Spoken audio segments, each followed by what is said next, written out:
6 minutes after the hour, 6 o'clock on this, the 24th day of August. Good morning to you. Of course, 1 week from today being Independence Day. So good morning to you. Thank you so much for joining us. Of course, on the show this morning, we've got Paul Richard. You just heard him with our news brief. Got major news coming up at 7. We'll hear from Richard Raghubarasan. We got Ruben in the background. My name is Steve Khan. Let's see what's happening quickly with the WTs. I got nothing to tell you about. Nothing. All right. Nothing. All right. But let's get into the weather. It's a hot one already. It is 28 degrees at Piarco International Airport, 29 at Crown Point in Tobago, same in Port of Spain. What the weather is going to be like for today, basically take yesterday and copy today. All right, it's going to be mostly fair despite the chance of a brief isolated shower. There's a low 20% chance of odd shower becoming heavy near hilly and or western areas. Copy and paste yesterday. It's been a hot week so far. It has been a hot week so far. Checking the temps. Toronto, you're sitting at 18 degrees. Miami, 27. Orlando, 26. New York, you're at 20 and a bit of cloud. Miami, 24.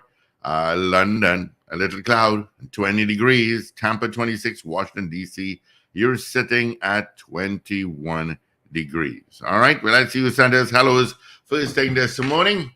Let's see. First off the gate this morning, right after midnight, was Wendy Ann out in San Juan. Good morning. Maria Marva, got Celia in Valencia. DJ Ray out in Delaware.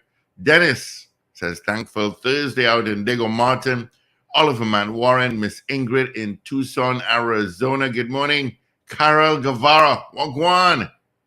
JT, good morning to you as well. Oop, and a flood of messages just came through on YouTube. Ewart Ratchpole, good morning to you. Alistair Hart, good morning. Marcia Rock, good morning to you.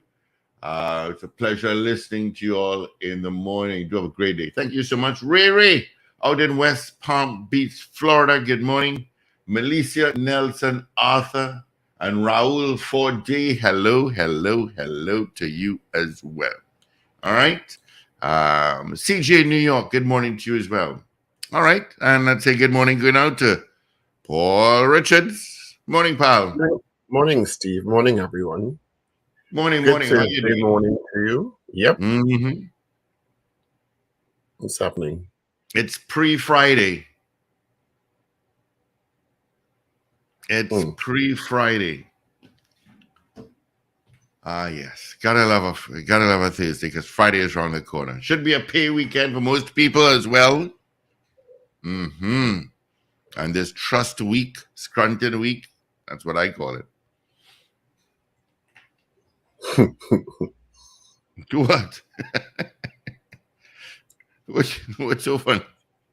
Well, it is Scranton week for many of us, yes. Yeah, Scranton week, boy. Scranton week. Of course. I doubt that you scrunt though. Oh gosh, yes, I scrunt, and I'm on fumes, vapor. You'll have to buy me lunch today. I have no money. And what? Whatever you decide. I think that's why you walked down the island and said I do. Yeah. When AV comes in, we'll walk down the corridor and say I do. That's right.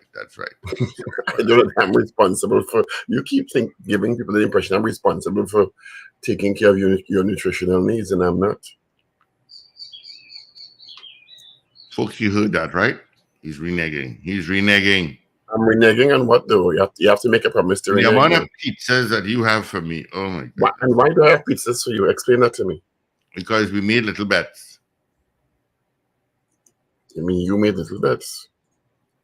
Listen.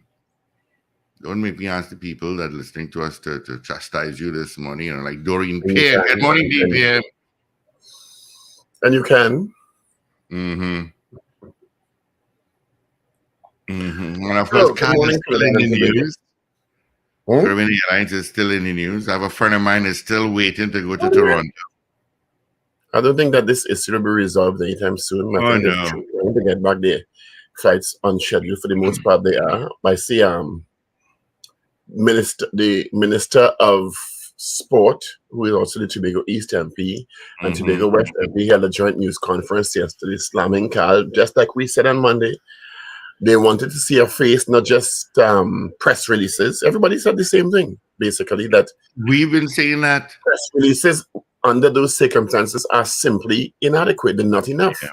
We needed to see either the CEO or the designated corporate communication manager, Dion Legore, on television and on radio, telling us what was going on, fielding questions and giving us updates, and sending press releases and hiding behind press releases, to me, was totally inadequate. And that is... and her colleague, Minister Webster Roy, both said the same thing. It was really poor communication. It was actually treating the passengers who were disrupted and the national community with scant courtesy, because we're paying all it. Yeah. Is the treasury money popping up, Cal?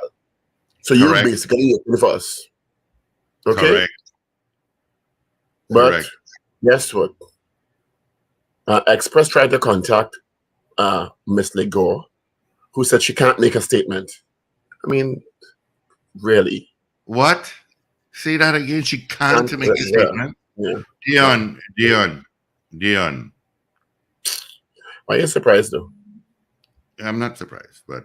Exactly. Nobody who... Anyway. Dion, today's Thursday. This happened on Sunday. And up to now, you cannot make a statement?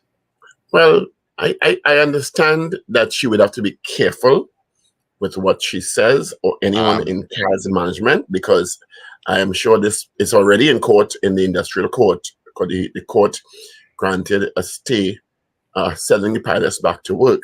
So anything they say may become evidence when I think it's till September, when the substantive case is heard by the industrial court.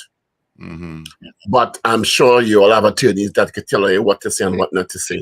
I'm now going there. You're been apologizing in press releases profusely for the disruption, and you understand the turmoil that this has caused passengers. But why not a face? Why not a face? When you want to advertise your new packages, you come and you talk to the media.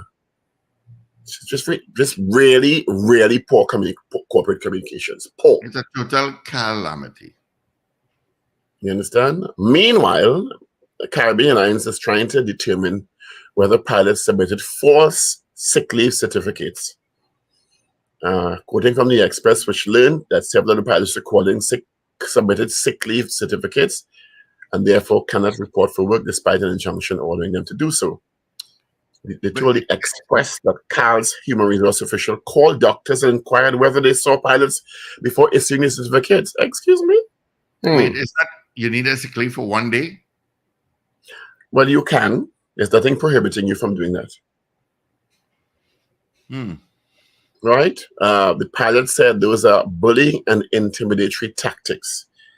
They said the action is illegal and was a clear shot in the dark. We should call because I see the Express also spoke to Larry Lala, who said it's an offense for doctors to issue certificates if they are false. But how are you going to determine that?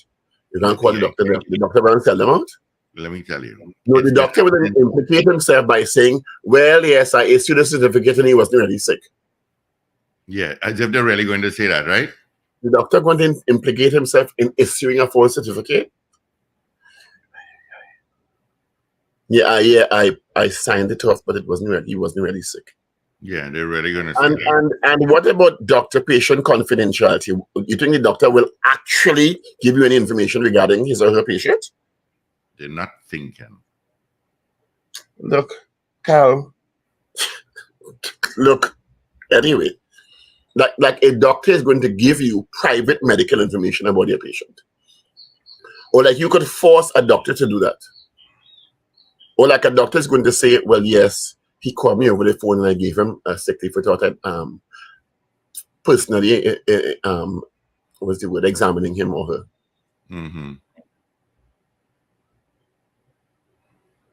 Dion Legore said, let me be wholesome. She said, responded to the Express and said, quote, the matter concerning pilot sick leave en masse is still before the courts.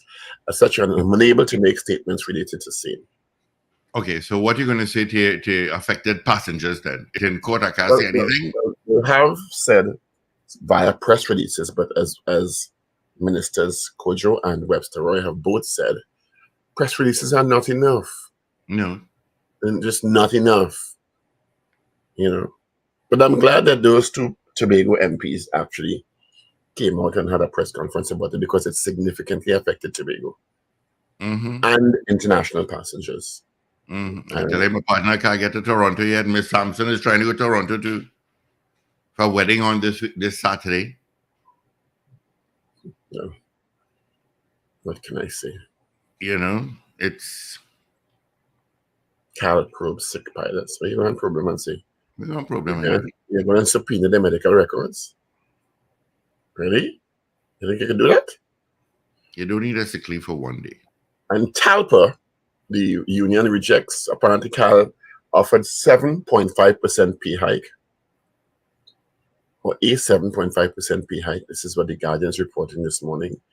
And the Pilots Association, the Trinidad and Tobago Airline Pilots Association, has rejected that 7.5% pay increase over 2015 to 2020 period, coupled with a shift from a monthly to an hourly payment system. A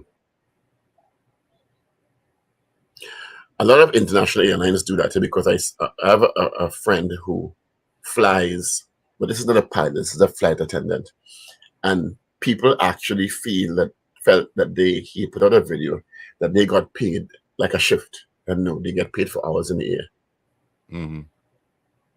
So sometimes you feel that they get paid for the flight, they get paid for the hours on the flight. Yeah, they get paid from the time the door is closed. Yeah. So if pilots are paid monthly, I can understand that and why they would want to resist and all, because it may be moving toward that sort of regime where they pay. Dying in a sense, if I was a pilot, me want that. Yeah. I don't want that. I don't want that at all. Anyway, do you like snakes? Are you crazy? Don't tell me about this snake thing. This is the second time somebody mentioned snake for me this week. A young lady. What would you do? What would you do if you went into your backyard and saw? Just now, wait. Great. I have to play a little jingle. We have video of the day bumper and thing now. Watch.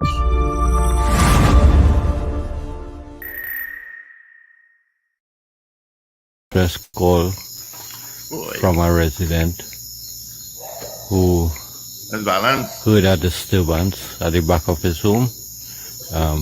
Chickens were really the alarm, and here it is. We have a nice specimen of a red-tail boa constrictor, better known as the Macawel. So we have with us here our member,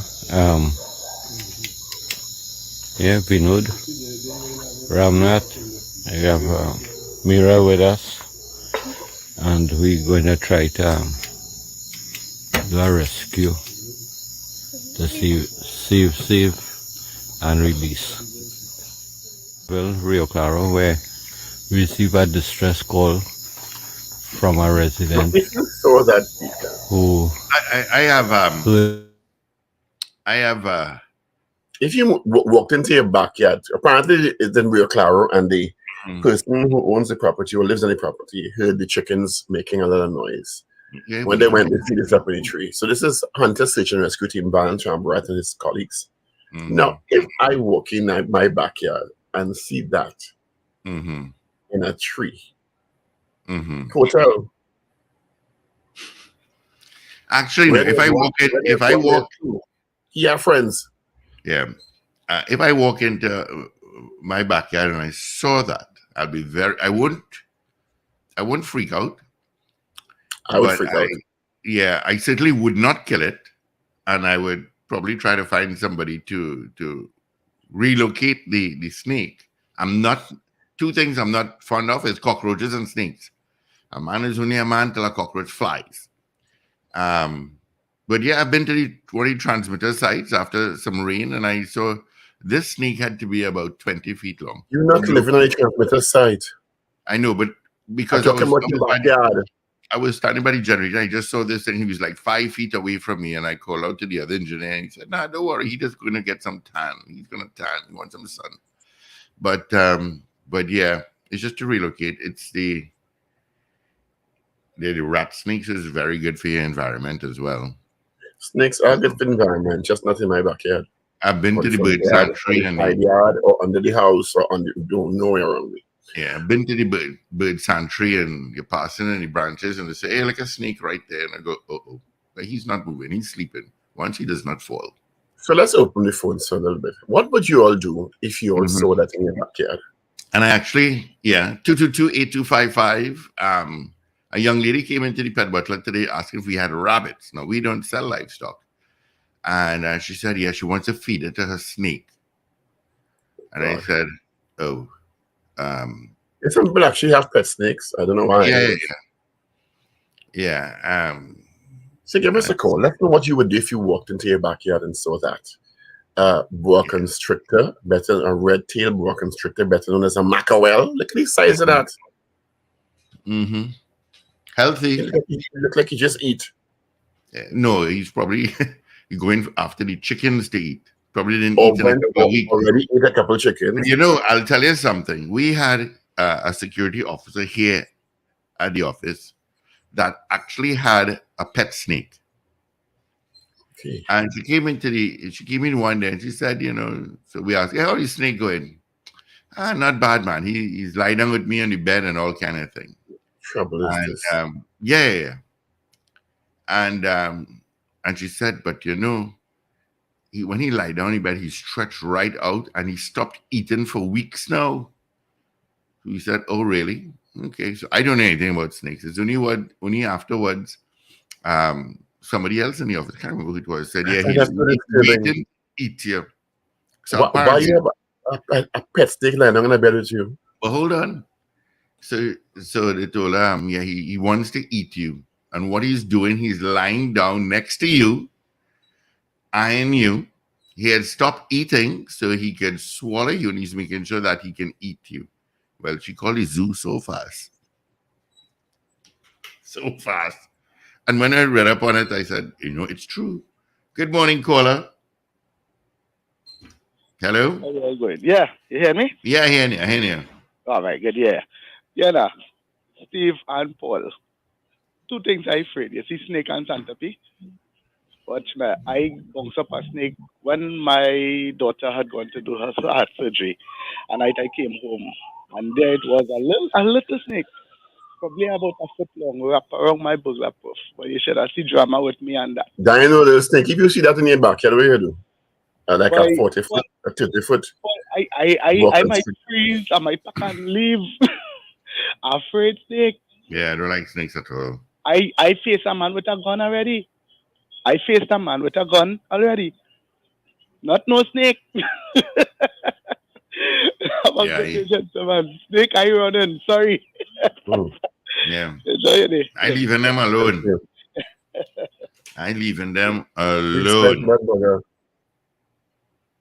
When he calm on the tree. I have one for you, Paul. Imagine you're in an aircraft and snakes on the plane. Oh. No. Actually, a partner of mine had a pet snake. The thing was about 2 feet long, all right? I don't want to touch a snake. These guys just go around Maracas with the anaconda and people taking pictures. I ain't touching no snake. And this pet snake now, so he picked me up, we went out. He had to stop by somebody and collect something. I said, no problem. He jumps back into the car. This is after I'm sitting in the car for like 10, 15 minutes. Did you see Freddy? He had named the snake Freddy. I said, what are you talking about? Yeah, Freddy. I lost Freddy in the car. Mind you, I'm sitting in the car for 10, 15 minutes, eh? Well, your boy fly out of there so fast. I said, when you lost the snake? He said, this morning it was in the car and I don't know what happened. I put him on the seat and he disappeared. No, that won't be happening with me. Yeah, I have to go back home with the same gentleman. So, I was freaking out. My foot is way in the middle of the floor. So if it's in the dashboard, I can see it. If it's under the seat, I was so freaked. I was basically sweating buckets. Oh. I was sweating buckets. What is this happening? Well, this Russian, what is the chap name? What's his name again? Evgeny Prigozhin. Right. So he was the chap that tried to overthrow the Russian government. And this morning, while watching BBC, they're saying that part of the wings had holes. Well, unofficially, many agencies are suggesting that the aircraft was shut down. Yeah. And I'm saying, whoa, imagine sitting on that plane and it just fallen. Yeah, it just that's fell another off his thing. That's another thing then, But he a couple of months ago, he led an aborted mutiny against Russian armed forces, and he actually was surprisingly successful at some level, and then stopped suddenly. Mm-hmm. He called it the Justice March on Moscow, and he called it off. I think he gotten 2 towns, and I don't know why he thought that he would be safe after that. Mm-hmm. So his aircraft and Embraer 135 EMB 135 BJ was flying from Moscow, the capital, to St. Petersburg on Wednesday. 28,000 feet, including himself and 3 crew members. Senior Wagner commander Dmitry Utkin was also on the passenger list, who also died. And many people are thinking the plane was shut down. Yeah. All 10 bodies have been recovered and parts of the wreckage, and they are to officially identify the persons who died. But I don't know why, if you take a match against somebody like Vladimir Putin, Putin's reputation precedes him globally. This is after the start of the incursion into Ukraine, which is very globally controversial and condemned. Mm-hmm. And then you stop. There are Grey Zone Telegram channel posted that he died as a result of, quote, of actions of traitors to Russia.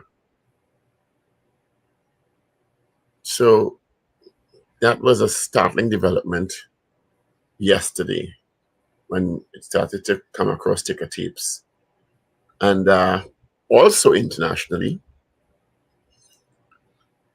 Donald Trump's former personal lawyer and former New York Mayor Rudy Giuliani has surrendered to authorities in Georgia over accusations he was one of the co-conspirators with Trump to overturn the 2020 presidential elections.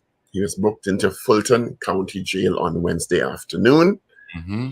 I think Trump is supposed to surrender to authorities in Georgia today, if I'm not mistaken. They also say Rudy Giuliani is broke. Well, he's said that he filed for bankruptcy. He said that all his money has gone into fighting legal issues related to his stint aligning himself with Trump. Mm-hmm. And that Trump is a scammer. Well, I mean, come on, Giuliani. You were there because you thought he'd be reelected and you'd be able to keep feeding at the trough. You understand? Mm-hmm. So I don't know why Giuliani feels that he would have, if Trump went down, was going down, he'd get away. Good morning, Mr. Raghubar Singh. Good morning, guys, and good morning to our listeners, wherever you are. Morning, Richie Rich. What's happening? I'm good, And I have papers this morning, so. What? Did you see this? What would you do if you saw this? Yeah, you walk out in the backyard, Richard, and you see that. What would you do? Would you tell the snake? Would you tell the snake what you're looking like that so for? Would you tell the snake that? But I wouldn't kill it, but I'd probably call somebody else to kill it. Yeah, that's what I would do. I interfere with you. Yeah, as Christus said, run, Forrest, run. But I would get I get it, and I get conservationism, and I get, it doesn't mean you any harm. I don't know. I don't know if it means me any harm. Well, I don't think it means you any harm specifically. Probably more afraid of you. Wouldn't interfere with it. Didn't come out to get you specifically. But wrong place, wrong time. Sorry. Mm-hmm.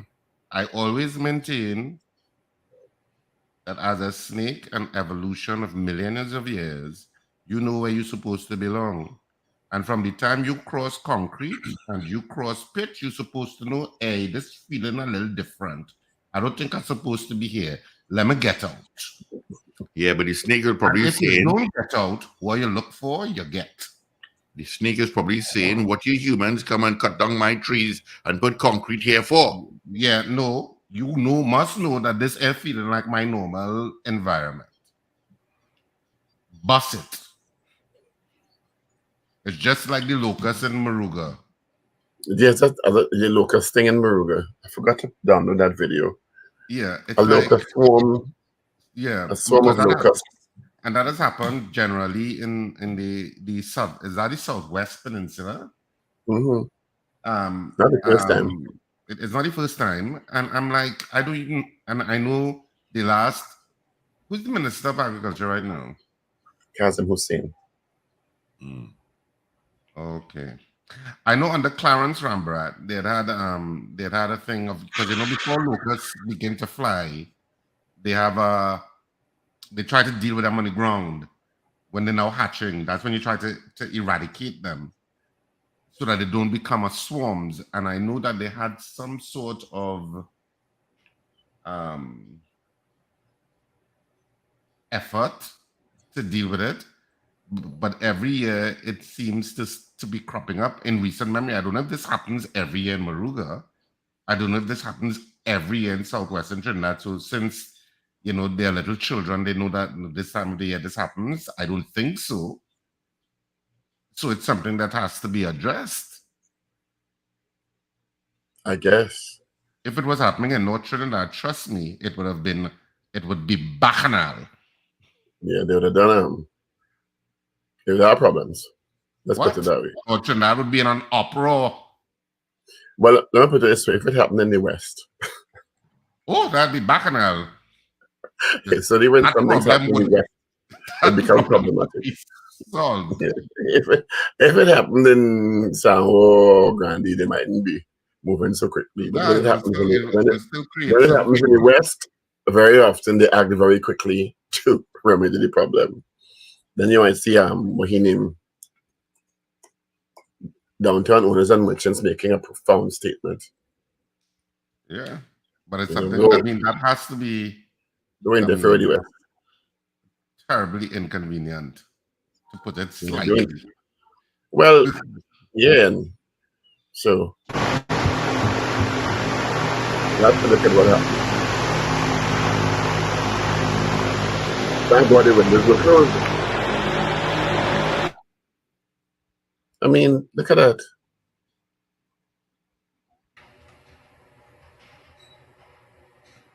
And they have some. A swarm of locusts just coming at you. Yeah. And those looking small, there are some mama and papa locusts that big that look like they could fight with you. Mm-hmm. Agree. That look like they could fight with you. Very much so. But they hit you, even those sizes hit you hard, Those small ones. In the flying head, they hit you hard, they hit you in your face. A couple of dozen of them hit you. It could be quite intimidating and a lot to deal with. So those are the two things that happened. The animals are activated. We were talking earlier on about the Cal situation, the evolving Cal situation. Now Cal, and you could probably weigh in this as an attorney, Cal is investigating whether the certificates presented by some pilots were false. And we were saying that they were calling doctors to verify. Why would a doctor give out that private information about his or her patient to a company? They shouldn't. They can't. They can't. And then would a doctor implicate himself by saying, yes, I gave him a false sick certificate? No. Come on. It's such a stupid exploration. You understand? And Ministers Shamfa Kojo and Ayanna Webster Roy both held a joint news conference yesterday to talk about the situation. And they said Cal's communication was poor and that they should have seen her face. Maybe we could ask that question if people think. Did we ask that earlier in the week? Cal's communication was adequate. No, we didn't ask that. Or poor, as the ministers put it. I have to apologize to the lady who called us yesterday to complain about, or to advise us, let me not say complain, that we had up the wrong date yesterday. You did? I didn't notice it, but someone called. So thank you for your diligence. And I see coming up later on. Go ahead. Okay. No, I was just going to tell you that leave restrictions for the TTPS is out. To those on long Well, leave. I see they have a, what they call them? Media ambassador now. The TTPS has a media ambassador, Sergeant Ansel Ford. I mean, I ain't seen the commissioner at all now. No, yeah, won't. You have an ambassador to deal with I've that. never heard about a media ambassador for the Trinidad and Tobago Police Service. Have you ever heard of one? Never heard about media ambassador. A media so Joanna Archie is the communication manager, and now they have Sergeant Ansel Ford is the media ambassador. So I guess the Goodley Commissioner of Police has decided that me ain't talking to you at all. I'm gonna appoint somebody a media ambassador. I suppose it's just a new. I suppose it's just a new title to a PR person. Yeah, to whoever is speaking. A media liaison. Yeah. You understand? The title. Sometimes you want to see the person in charge. Yeah. You understand? Particularly when you have 14 to 16 murders in one weekend. But I guess the media is reporting the good things you're doing. Go figure. And we also spoke about Yevgeny. Well, I'll read that name. Yes, that name is a Prigozhin. And the plane crashing. Well, it ain't about crash. Well, it crashed eventually. It crashed eventually. I don't think it crashed just so. No. Okay, it went down just so. I think it went down just so. Exactly. Anyway, that happened. And Rudy Giuliani turned himself into Georgia, and Donald Trump is expected to do the needful today. And I guess that'll be another media circus. Later on this morning, we have John Outridge, CEO of the International Financial Center of Trinidad and Tobago. And the mandate of that center is it's armed with the Ministry of Finance to facilitate digitization of the financial sector, cashless society, etc. And we'll also be speaking to Senator Lawrence Hislop, on issues related to Tobago because he's from Tobago. He's a PNM senator. And he lives in Tobago. He's from Tobago. So we'll be able to get a sense of what's happening in Tobago from those two interviews after 7 o'clock. Do you care to go through the newspapers, sir? Of course I can. So I'll start off with the Daily Express for today. And the main headline, did they submit false sick leave certificates? Touching on what you talked about a little earlier. Carl probes sick pilots. That's the main headline. Carl probes sick pilots. It's a strange angle to go though. You're right. Because most of the times people, if they require a sick leave certificate, people don't falsify them, they just get them. Yeah, but how do you ask the doctor if they supply a false sick leave? You're calling the doctor to ask them for private medical information. Yeah. And the doctor will say, sorry, I didn't see him. I issued a false medical certificate. I'm sorry. Yeah, I don't think that any doctor is going to assist you in that venture. Perfect fit. The main picture is of some shoe shopping. You know, Avalon Alfred fits a shoe on the foot of his daughter. I suppose people getting ready to school. Yeah, on September 4th. Cutlass attack at HDC head office. I heard about that. Yeah, which motivated an increase in security at HDC on South Key. So I saw that as a news item last night. On the back page of the Daily Express this morning, trust the process. Eve ready to move on with rebuilding Warriors. And stars come out for table tennis CL. And that's it. Well, that's it basically for the front and back of the Daily Express on this morning, this Thursday morning. The weekend begins tonight, people, at a second after midnight. Newsday today, and of course today is Thursday, August 24th, 2023. Newsday, front page, no thanks to arms race with bandits. Businessman on guard's call for high-powered guns. No thanks to arms race with bandits. That's the front page headline that the Newsday went with. Pan Groove, Pan lovers enjoy the music of Woodbrook Steel Band, Hadco Phase 2 Pan Groove during Pan Trinbago's Pan and Powder Parade on Pembroke Street, Port of Spain on Wednesday evening. So that was yesterday. And Cal pilots and management to meet this week. And inside the Newsday, what it costs to send kids to school. All of that is in the Newsday today. And on the back page of the Newsday, TT coach Angus Eve ready for the Nations League campaign. I was scouting while waiting, and Jamaica College urges TNT preschool to Olympics. And the main pictures are of Amy Pratt of Great Britain left, and is it Mawa Bouzayani of Tunisia center as they compete in the women's 3,000 meters at the World Athletic Championships. It's a picture of that. So that's on the front and back page of the Newsday. Moving on to the Trinidad and Tobago Guardian for today. The main headline that the Guardian went with: pilots reject 7.5% hike. The TTALPA wants 10%, also turns down hourly pay proposal. That's the front page headline on the Newsday. Sorry, on the Trinidad and Tobago Guardian. And there are also pictures of that event on Pembroke Street yesterday with Phase 2. There's the outgoing Port of Spain Mayor Joel Martinez sprinkles powder on Minister of Planning and Development Penelope Beckles. What shall we do without Mayor Martinez? How shall we survive? During Pan Trinbago's Pan and Powder Parade at City Hall.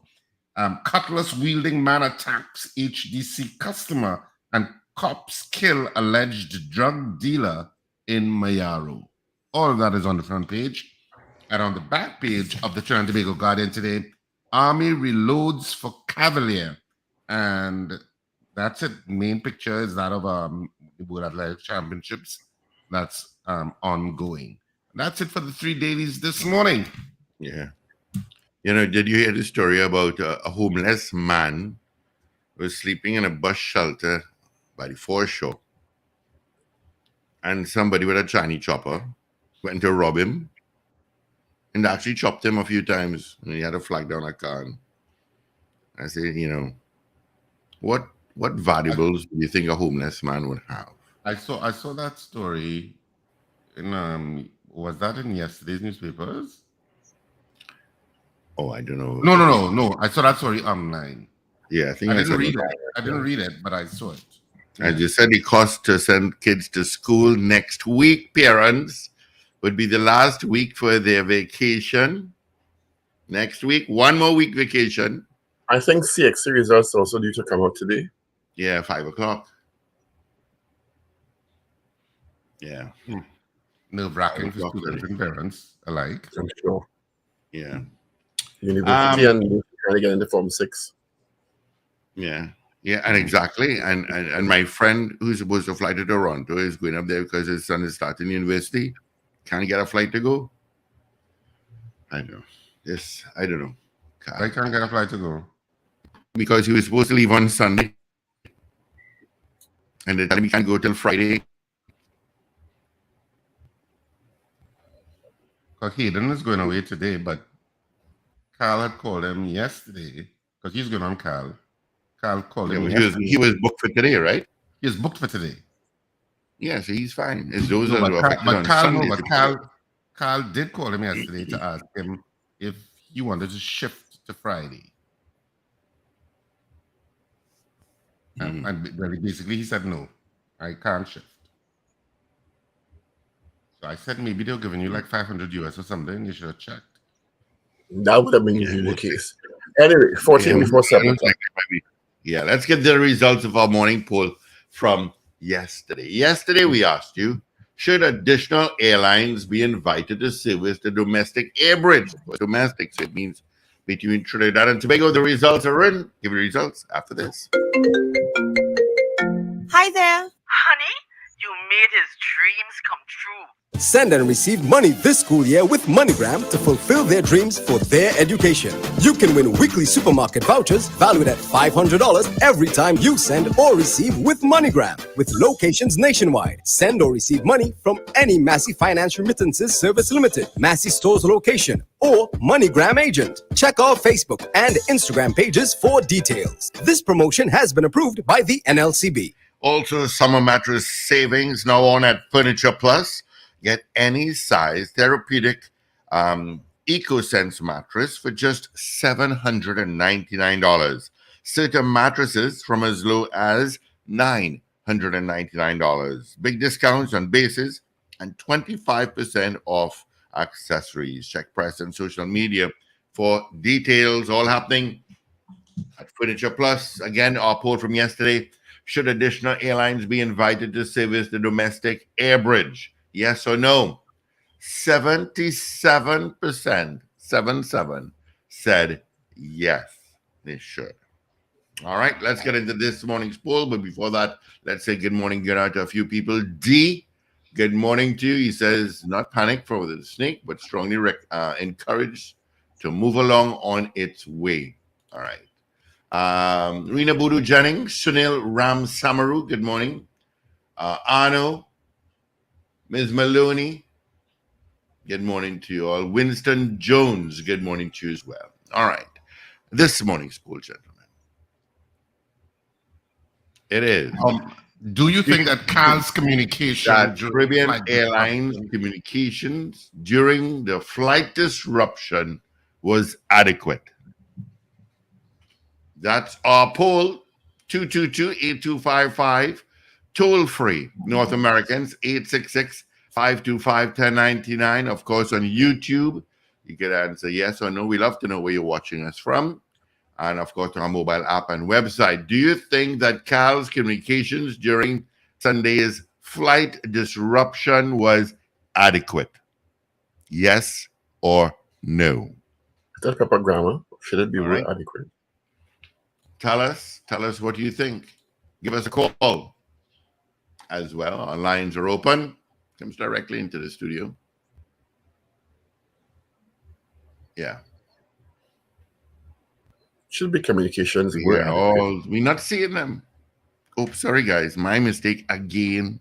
Sorry. But I'm watching it on typical, Yeah. I think You know need why? a little Because bit the more mic support. blocks that one pot. But you know it's there though. You don't need to see it. Yeah. Should I correct that? Is that incorrect grammar? Carl's communications were adequate. It should be.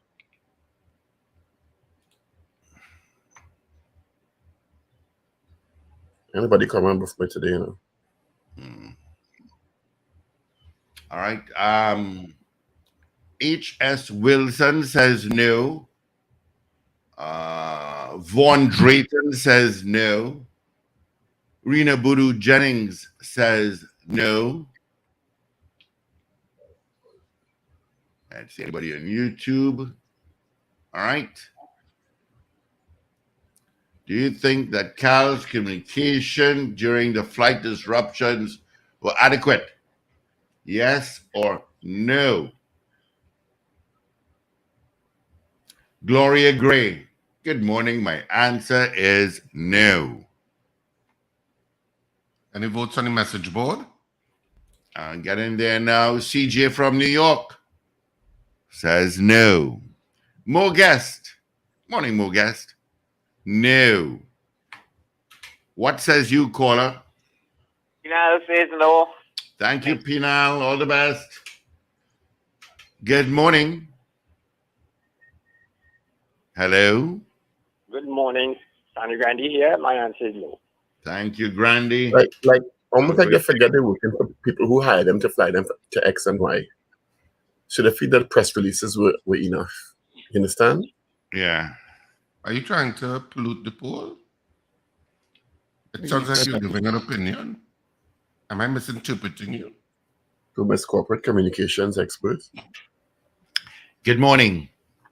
Morning. I'm calling from New York. No, it wasn't good at all. You know anybody that was affected?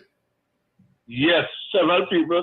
We had something they called the St. Vincent Day up here where my father from. I attended in Long Island, and the guy went back since Saturday night, and he's still in a hotel in Trinidad, waiting to be taken to St. Vincent. So I think it's very, very bad. Very, very bad. Wow. Thank you very much. Thanks, New York. Thank you. All the best there. Bye-bye. Thank you. Bye-bye. And then your one of your first public moves is to investigate doctors' sick leave. Yeah, that's where you want to go? Really? Really, Carl. Moneymaker says no. Carol Guevara You're says trying to rile them no. more.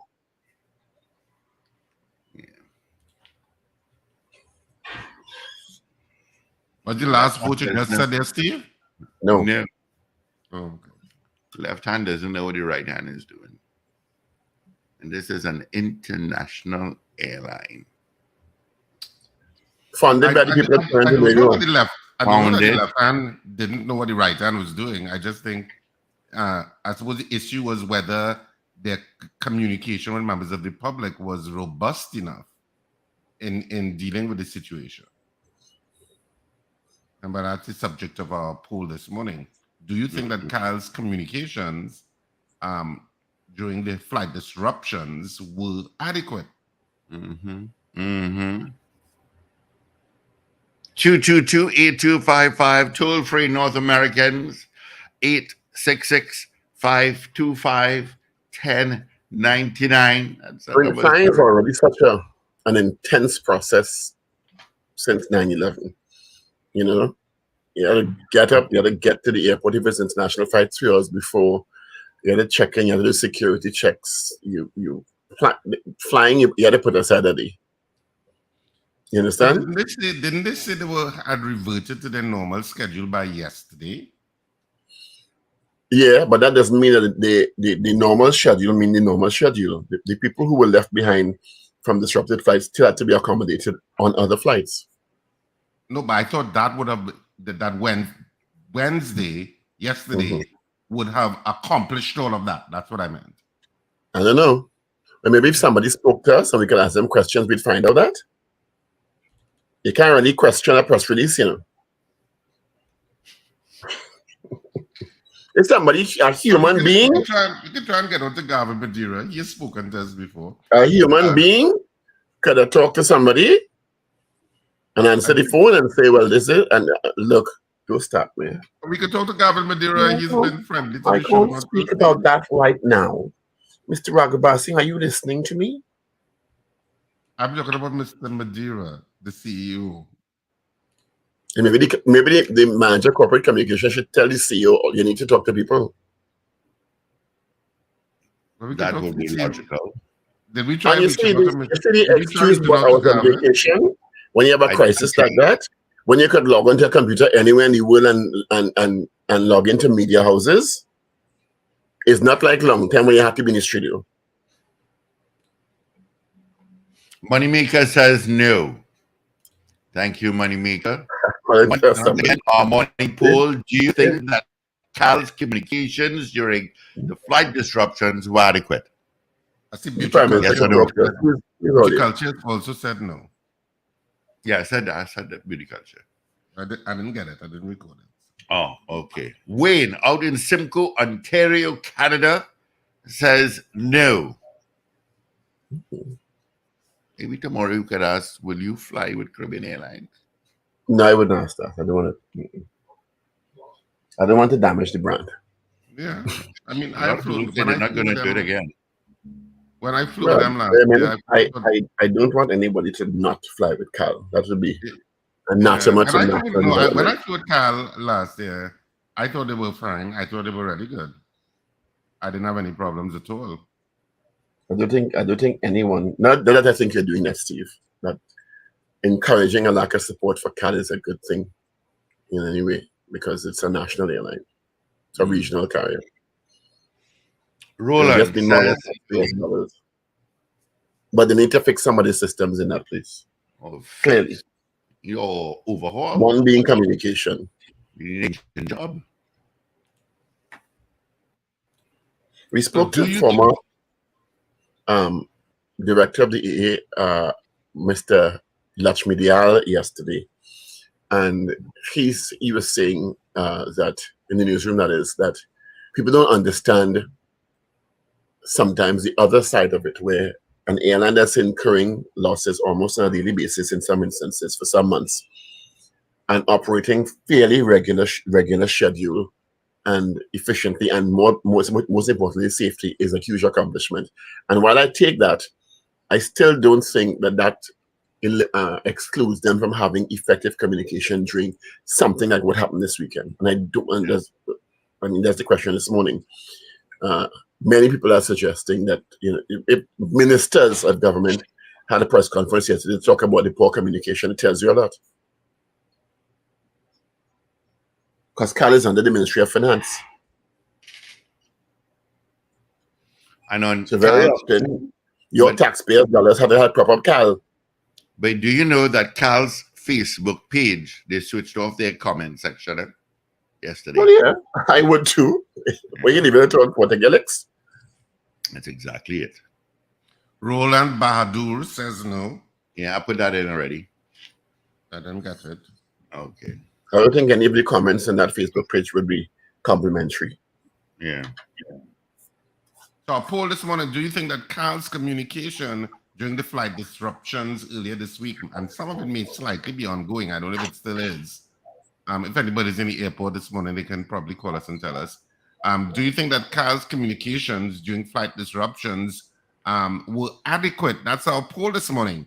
Yes or no? 222-TALK, 222-8255. North Americans, 866-525-1099. That's absolutely toll-free.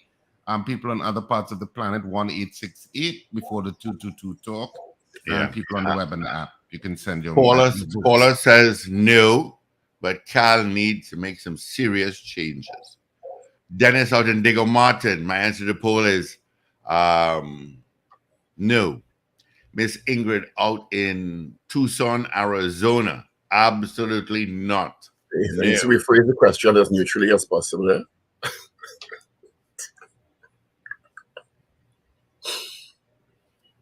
I could have been mischievous and phrased it differently. You could have. It's very kind in that construction. All right. You just have 1 more minute again to vote on our morning poll. Once again, do you think that CAL's communication during flight disruptions were adequate? Yes or no? All right. We have less than a minute now before the big bad wolf comes in. Oh, there's birds chirping nicely there, gentlemen. Don't know who's coming by. Do you think that CAL's communications during flight disruptions over the weekend, on Sunday in particular, were adequate? Yes or no? Tomorrow, Carla Gonzalez will be on the show talking about her situation and her benefit concert coming up. Is it Joie de Vivre? Something like that?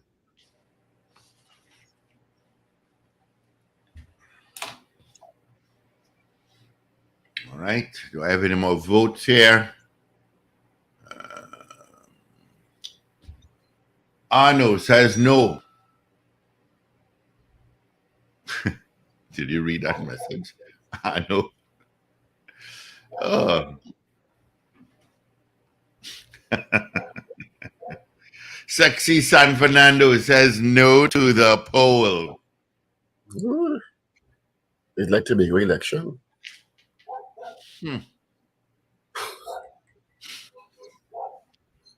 Only voting one-sided, so.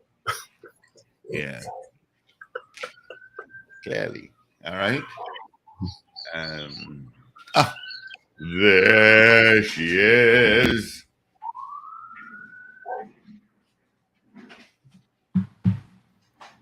Wilson and Bob. Good day. Any more votes on the message board, Steve, before we go to news? Nahi. Let's get into our news. Good morning, Evie. Good morning, honey. How are you?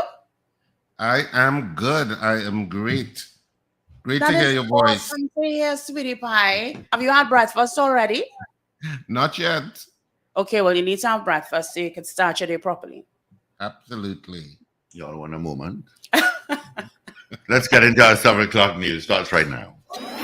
This is your news bulletin from Power 102 Digital.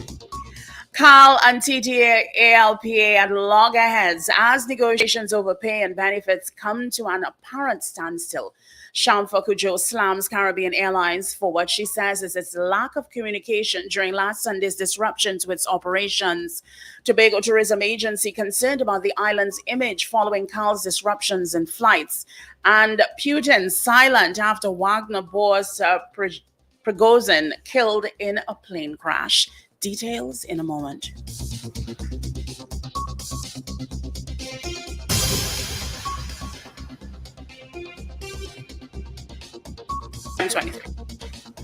This is News to 7 o'clock on Power 102 Digital. I'm Avril Sintel Bob. Good morning. A new agreement between the Caribbean Airlines and the Trinidad and Tobago Airlines Pilots Association is seemingly not in the works as negotiations over pay and benefits have come to an apparent standstill. According to reports, the airline's offer of a 7.5% pay increase over 5 years, 2015 to 2020, coupled with a shift from a monthly to an hourly payment system, is being resisted by the pilots. TALPA's members are upset with CAL's proposed increase, which falls significantly short of the pilots' demands. A proposed reduction in salaries by CAL is said to have caused distress among the pilots who noted agreeing to a 57% salary cut in 2020 for a 3-month period to support the airline with its cost-cutting measures amid the COVID-19 pandemic. TALPA at that time had 149 members. Currently, though, it represents 200 of CAL's 217 pilots. After 54 pilots reported sick on Sunday, causing 56 of its 84 scheduled flights to be cancelled, CAL filed an injunction in the industrial court, arguing that the high absenteeism coincided with the height of negotiations and noted that Section 67(2) of Industrial Relations Act prohibits them from taking industrial action. The court granted the ex parte injunction on Monday morning after TALPA said it needed time to defend the claims, although it denied orchestrating the action. The association was ordered to instruct its members to report for work once they were medically fit. Well, the airline came in for strong criticism from many quarters, most recently that of Tobago West MP Shamfa Cudjoe, who slammed the airline for its lack of communication during last Sunday's disruption to its operations. It resulted in thousands of domestic and international travelers being left stranded at the Piarco and A&R Robinson airports after 60 flights were cancelled as 75 pilots called in sick over the weekend. Cudjoe and Tobago East MP Ayana Webster Roy addressed the issue on Wednesday during a joint news conference at the Central Administrative Services Tobago Orange Hill Road, Scarborough. Cudjoe said CAL's statements to the press were not enough. She said Tobagonians must bear in mind that both the sea and air bridge are heavily subsidized to the tune of $400 million and $100 million per year, respectively. Cudjoe added that she and Webster Roy had been discussing with Finance Minister Colm Imbert the possibility of increasing the number of flights between Trinidad and Tobago, especially at nights. Meanwhile, concerns have been raised about Tobago's reputation following the recent disruption in Caribbean airline flights. It comes from Tobago Tourism Agency Limited Executive Chairman Alicia Edwards in an interview with the media on Wednesday. Ms. Edwards said the agency has been getting feedback from many in the tourism sector since the development took place. The senior tourism official said the agency is ready to work with CAL and also commended the Port Authority for providing support during the challenging period. The Tobago Tourism Agency remains deeply concerned. The inconvenience, the uncertainty, and the tourism revenue loss is adding up with each passing day. From our viewpoint, the reputation of the destination is also at stake here, and we are therefore standing ready to work with CAL and all our stakeholders. Re-elected Mayor of Chaguanas, Faiq Mohammed, is urging members of the newly elected councillor of the Borough Corporation to carry out their duties, determined to create better communities. Mayor Mohammed encouraged all the councillors to forge meaningful connections with the people who have placed them there to serve with integrity. Speaking with the media this week, Mayor Mohammed also cited the importance of councillors of doing what is required to create better communities. With unwavering dedication and an unyielding spirit, we are entrusted with responsibility to create better communities that resonate with aspirations of each individual resident, as we understand the importance of service, commitment, and our duty to serve you, to cultivate environments where each individual can thrive and forge meaningful connections. You are listening to news on Power 102 Digital to 7 o'clock. 2 firearms were found and a quantity of ammunition was seized during exercises in the Northeastern and Port of Spain divisions. Between 2 p.m. and 4 p.m. on Tuesday, 22nd August, officers attached to the Northeastern Division Task Force conducted an exercise in the Mova area. During the exercise, the officers observed 3 men behaving in a suspicious manner. When approached by the officers, the men fled and a chase ensued. An object fell while the suspect was running. A search was conducted in the area, which unearthed 1 pistol fitted with a magazine, along with 17 rounds of ammunition.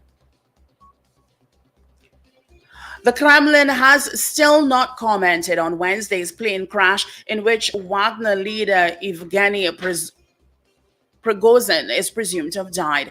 Russia's President Vladimir Putin made no mention of the crash as he addressed an international summit via video link. Authorities say all 10 people on the plane were killed near Moscow, and passengers, including Prigozhin, and his right-hand man, Dmitry Utkin. There's huge speculation about what happened. UK defense sources tell the BBC that Russia's FSB intelligence agency is most likely to be responsible. The Wagner mercenary group was very active in Ukraine until Prigozhin led a short-lived mutiny in June. Putin called it treachery at the time. Well, finally, here is weather news for the period today until midnight. Trinidad and Tobago mostly fair despite the chance of brief isolated showers. There is the lower chance of the odd shower becoming heavy near hilly areas and or western areas.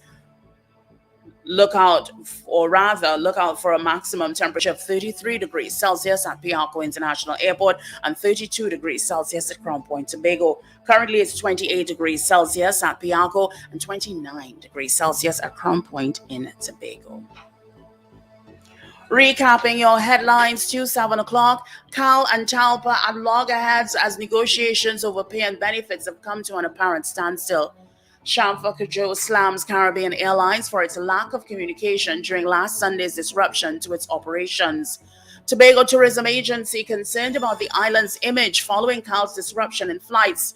And Vladimir Putin silent after Wagner boss Prigozhin killed in plane crash.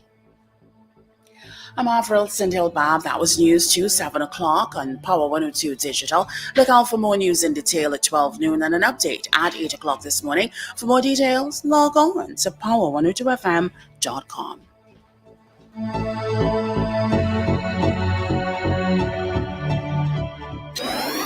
Up to date and credible. Power 102 Digital.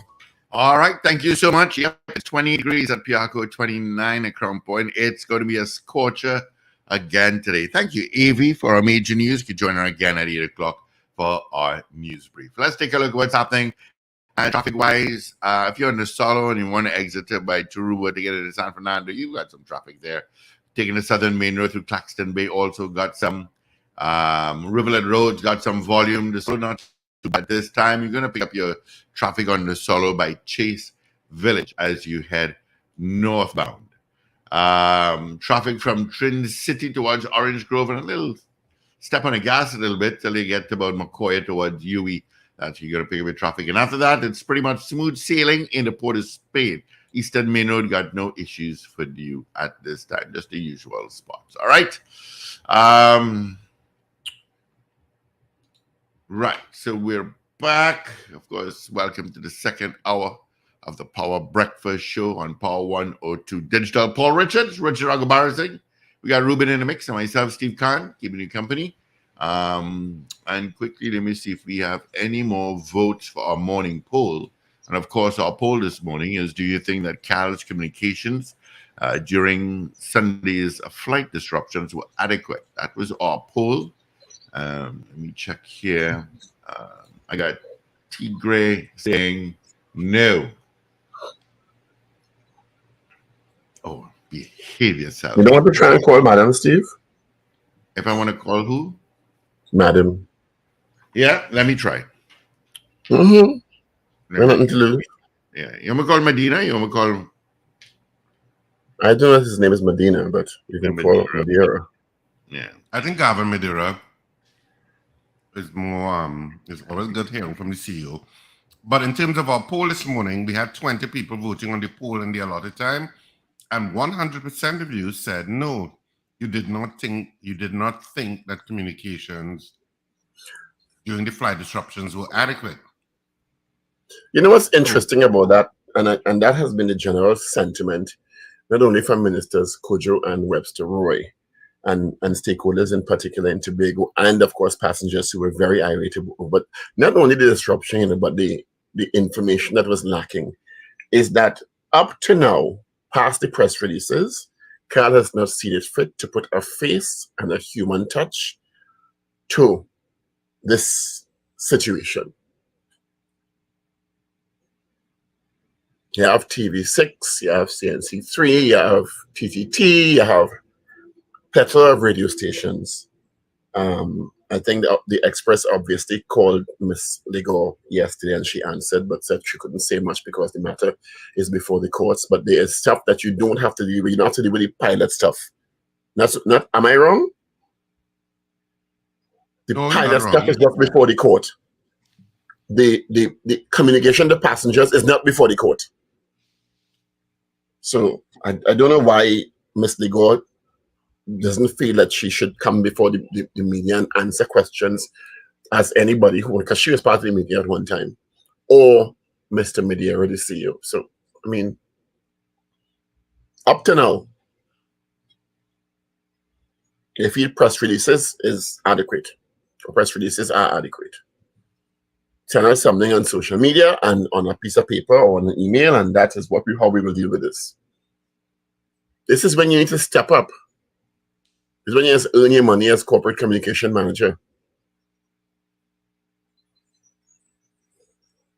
Yeah, you're going to get some licks, but then you manage the conversation in such a way to restore confidence in the airline or in the entity, and to be contrite and say, well, a lot of these situations beyond our control.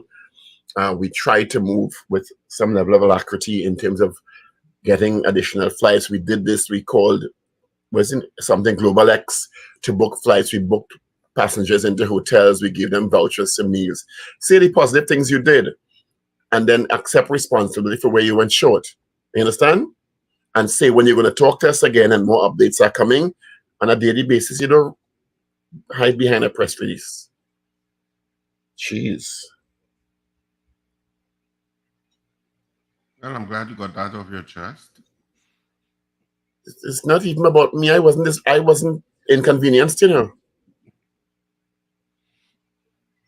know, it's the people who sat in the airport for hours waiting with no information or very little information. Resource constraints was the information they got. They're the ones who they have to talk to. People who missed meetings, missed going back to school, missed coming back in for whatever, those are the ones you have to talk to. And a piece of paper or a document is not adequate. It's not adequate at all. Anyway, we have Mr. Outridge standing by, so when he turns on his camera, we bring him on the system to talk about the international. Oh, right, there you go. Right, what's going on? Right. We do have a bandwidth issue there. Good morning, Mr. Outridge. Hi, morning. Can you hear properly? We're hearing you, but we have a buffering issue with your camera, but we hope it's resolved. Hi, you hearing us now? Yeah, I'm hearing you. All right, so let me just give people an idea of who you are when we start. Thank you for joining us this morning. Let me change this name tag. Yeah. Mr. Outridge is the CEO of the TNT International Financial Center. He has extensive experience within the technology and financial services sector. He's led initiatives locally throughout the region in areas focused on strategic digital transformation, fintech, neobank strategies, EFT policy development, government modernization, and public financial management systems. So give us a sense as we start. Paul, one second. Paul, you there? Yes, I'm here. All right. I do have Dion online for a couple of minutes. Can you stand by for a second for us, please? Yeah. Sure. Thank you. Dion Legault, Corporate Communication Manager. Cal, good morning. Hi, good morning. Good morning, Steve. Good morning to whoever's in the studio. Well, they're at home. So we have Paul Richards and Richard Raghubar. So you know those two fellas. Hi, good morning. I'm Paul. And good morning, Mr. Legault. Thank you for joining us this morning. We appreciate your presence. Can you give us an update on the flight situation in terms of those who were scheduled on Sunday and how that is going, and how those who had been scheduled thereafter, if those schedules are normalized? Yeah, well, today is Thursday, and I'm happy to report that the operations will, by the end of today, will be normalized. By the end of today, the last of the charters should operate. Of course, I actually have a call in a few minutes to get an operational brief, but we expect operations to be fully recovered today. The operations actually, as at Tuesday, began to normalize, where we were operating the recovery flight in parallel with the regular schedule. There is a very small percentage of persons to be moved at this time. The last of it is one international destination, and we are doing that. As you may be aware, as we have been putting out in the statements daily, the airline has leased, contracted, hired, or whatever term you choose to use, charter services in order to move quickly the displaced customers. I want to take this opportunity, of course, to sincerely and wholeheartedly apologize to the persons that would have been impacted by this unplanned, unforeseen event. Prior to this, Caribbean Airlines, our operations were running smoothly. The teams were prepared, because you would appreciate we are, it is coming to mid-end of August. This is a peak seasonal travel time, so that things were running smoothly. We were delivering the service that people rightfully expect. And since then, fortunately, our teams moved very quickly, because you would appreciate we operate in a highly regulated environment. And when one has to, you don't just get a charter, you have to get clearance to do so. We are in a regulated environment. Permits have to be granted. But in very short time, our team was able to put those things together with the support of the authorities who grant these permits. And we have been successfully able to operate these charters and operate the regular schedule as well. So those two operations have been running side by side, because at the end of it, it is about ensuring that our customers get to their final destinations. Dion Cal is coming to some criticism in terms of their communication handling of this situation. What do you say to those people who have criticized the information coming out while the incident was happening in real time? Well, I understand the communication they would have been referencing. You see, all right, let us be real and picture the scenario and place it very squarely in context. When persons get to the airport, for example, the usual interaction is they come, they check in, they are boarded, they depart. What transpired on Sunday last was they came to the airport, were checked in, and there were no departures. So you had growing crowds. You would have the same persons at the counter, growing crowds. People, yes, they have been trained, but when you have growing crowds culminating before you, it can get quite intimidating for some persons. At that time, we are also battling with multiple calls where there are additional services being cancelled. I assure you, because I was working from pre-dawn on Sunday, sending out information, but there will always be room for improvement in terms of when you are in your live partition, what is conveyed. There was support because we sent support teams to the airport to help with the large crowd. But of course, at that time, persons, we were trying to see what could be done to recover the operation immediately. When that could not take place, we then had to switch to see how could we then employ external support to recover the operations. So things turned from creeping delays into cancellations. Because remember, the objective would have been still to try to get persons to their destinations. So there would have been lags in terms of what would have been happening at any point in time. The initial communication that the airport staff would have shared with the customers at the airport that we were having some resource constraints. By later in the day, we were able to say exactly what the resource constraints were.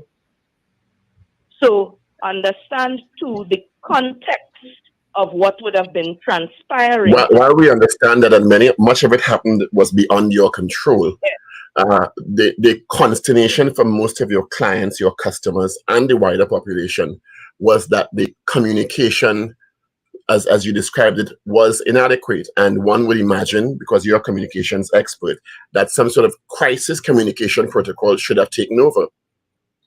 Yes, the protocol did come into play because, again, we were sending out information.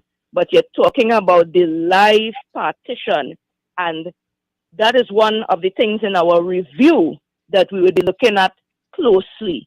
Because do you think there should have been a face attached as opposed to press releases? Because that's the consternation of Minister Shamfa Cudjoe and many others. The press releases simply wasn't enough. And a live face, either the CEO or yourself, should have been facing the media. We had personnel at the airport. We did have senior personnel at the airport. At the time that this was occurring, I was off island and was able to get back as quickly as I could. And that is why I was not at the airport on Sunday, because I was not physically on the island. But you have access to arms of the media. Sorry? You have access to arms of the media, whom you could have called and or video channel chatted with. I was in contact with the media. And the media would confirm that. So I'm telling you information, and I am owning that there was a lot going on in the live partition. And at that point in time, yes, the information was conflicting. But I, as the organization, I am certainly owning there's always room for improvement. And even yesterday, very late, it was like intense discussions about this, because again, we operate in a regulated environment, so we do have protocols in place. And that is why we're very quickly now ensuring that we move persons, that persons are compensated for their inconvenience and their frustration. I am certainly never media shy, and I am very front and center dealing with the media. And I wholeheartedly again apologize because this was a severe inconvenience to our travelers. I am. In closing, we have another interview lined up. Thank you for joining us. But in your closing comments, Ms. Nego. My closing comments is that I understand that Caribbean Airlines, we have to continue our work to restore the public trust, and I assure the public that we are resolute in that commitment to do so. I thank you very kindly for the opportunity to convey the sentiment, and I also assure the public that our operations have normalized and that we will continue to send your notifications to you about upcoming services and the status of the upcoming services because they will be operating as per schedule. Dion Legault, thank you so much for speaking with us on the Power Breakfast Show, Corporate Communication Manager. Thank you. You're welcome. All the best to you. Right. Dion Legault, Corporate Communications with Carl. We want to thank Mr. Outridge for standing by. Sometimes thank you so much for standing by. Take precedence so we can go back to the interface with Mr. Outridge. Are you there? Well, I guess he'd come back just now. Probably stepped away from the computer for a while. Yeah, there he is. All right. All right. Of course, I'm getting a few messages from people and saying, well, one is the flight was inadequate to accommodate the displaced passengers. Overhead compartments were not adequate. Luggage was lost, and it goes on. All right, Mr. Aldridge, thank you for standing by. We appreciate your patience with that developing story. So give us a sense. You hearing me? Mr. Aldridge? I think I'm hearing it, but it's coming in and out. You hear me properly? Yeah, your video is buffering. You may want to turn off your camera for this one because it seems like you may have a bandwidth issue. So it'll help with the audio stream. Sure, you hearing us now? Yeah, I'm hearing you clearly. Yeah, that's better. Yeah. All right, so morning. Give us a sense, good morning, of what the IFCTT is and what its mandate is. Yeah, so at a high level,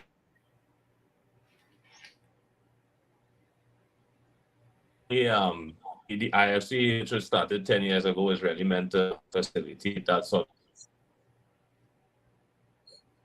Maybe we should do it by a telephone or something. Because Mr. Aldridge, we're having some bandwidth issues. Can you send me your telephone number so we can call you?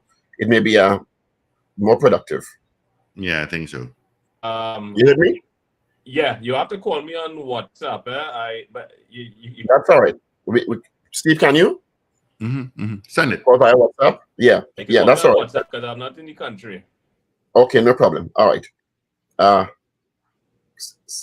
I'll send the number for Steve. Thank you. So we'll log back in with you shortly via WhatsApp. Okay. All right. Yeah, let's do you have the contact, Steve? One second.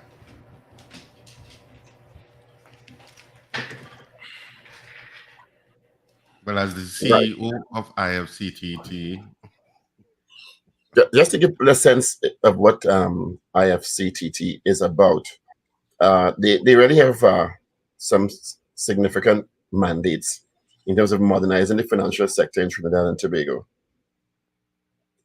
including moving to that cashless system Richard is always talking about, digitization of the financial services sector in Trinidad and Tobago to make it more seamless for all stakeholders, clients, etc. So coming up later on in this half an hour, we will also be heading over to Tobago to talk to Senator Lawrence Hislop about Tobago developments and Tobago issues.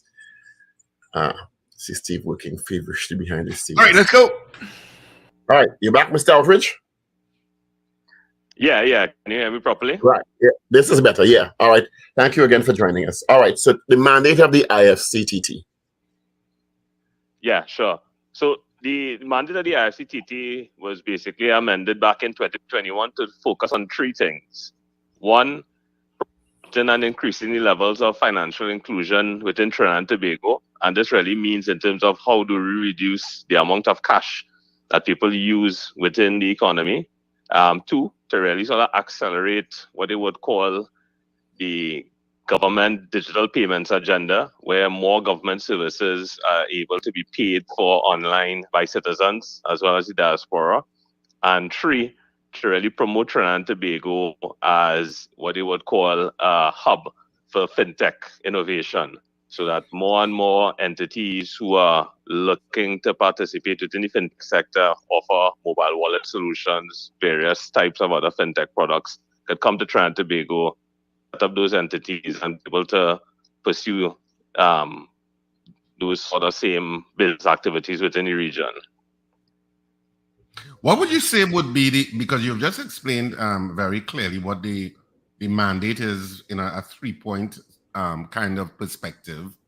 And of course, it gets me thinking, financial inclusion, how much are we moving towards a cashless society? I think we're part of the way there, but certainly not.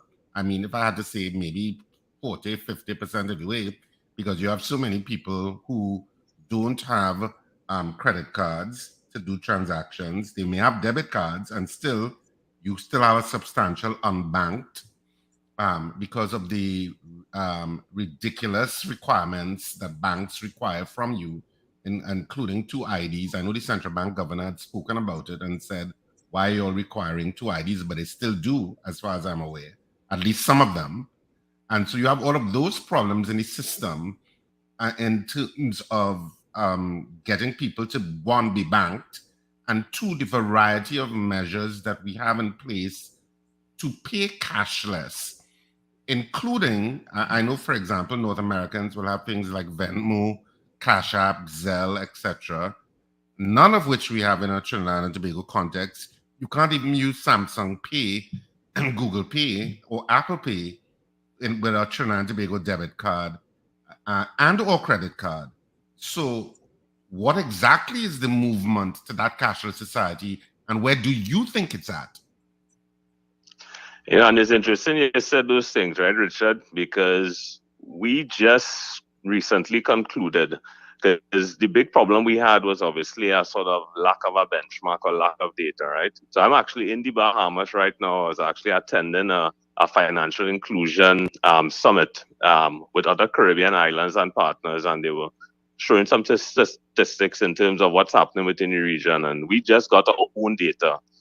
And it was very interesting to see some of the things that you were mentioning, right? So, I mean, the Caribbean as a whole has a problem when it comes to cash, right? And even in Trinidad and Tobago, in our survey that we just recently did, we have found that 20% of the population have basically what you would call become voluntarily financially excluded for one reason or another, where they will not use a card and they will not use their bank account. They will get the salary in the bank account, withdraw it, and choose to transact in cash. And, you know, we are now trying to comb through that data because there's a number of different barriers and challenges when you think about it, whether it be from exactly what you're saying there, right, in terms of trust, lack of security, lack of awareness, or even just lack of understanding. You just mentioned some products and services in terms of Apple Pay, Google Pay, and all these different things. And last week, you know, I realized I was in New York, and you know, anything you can do from the time you come off and you go to the airport to get a taxi, to go to get something to eat, you don't need to have cash anymore. You don't need to go in the bank to get US. You can do everything cashless. And then when I was thinking back to it in terms of the things that I was seeing on the behaviors I was observing, we have all those facilities in Trinidad and Tobago. If you're an Apple Pay customer in the US, you can use your Apple Pay in Trinidad and Tobago. A couple of things, and I think is largely due to what I would call awareness and public education, right? Because even here in the Bahamas, you know, and kind of looking at the other Caribbean islands, Trinidad and Tobago, from what I would call a financial infrastructure point of view, is very, very, very far advanced. So we are the only Caribbean island where 50% of all of our terminals are now tap and pay. So I'm sure you've gotten so accustomed when you go to Amasi, you go to a Starbucks, you go to anywhere, you can just take out your card and tap. But if you realize you still have a large number of customers or consumers who, even when the cashier is telling them that's a tap, they're still very apprehensive. They're not familiar with what this technology is. It seems like sorcery to them, right? And we have now over 1 million cards that are issued within Trinidad and Tobago that are also tap and pay enabled. So even if you take your card and you go abroad, once there's tap and pay enabled, you can tap and pay as well. But a lot of this really comes back to what I would call awareness and education, because we do have the infrastructure. Even as you mentioned, those apps like Zelle and so forth, we have local counterparts. You have PayWise, you have WePay. Yeah, you now have TSA2s now come up with a mobile wallet. We have more what I would call mobile money issuers authorized in the Caribbean than any other island in the Caribbean. But let me ask a question by re-engineering. Why is it important or preferred to go cashless? Because people may think, well, why I must go cashless? I accustomed to my dollar bills and my $100 bills. Why is that important or preferred? So if you look at what's happening, particularly in Trinidad and Tobago right now, the crime situation, and I don't know, I can't remember in more recent times I have seen so many headlines of persons going to the bank and being robbed and withdrawing large amounts of cash and so forth. It's something that probably used to happen. We probably weren't aware of it, but now I think it's becoming more and more prevalent. When you think about it, people are going over the counter. We look at the central bank stability report that was released earlier this month in August. And within that report, it actually said that $37.7 billion were withdrawn from ATMs. In 2021, that figure was $27 billion. So in over just 2 years, $10 billion, we went up by 10 basis points.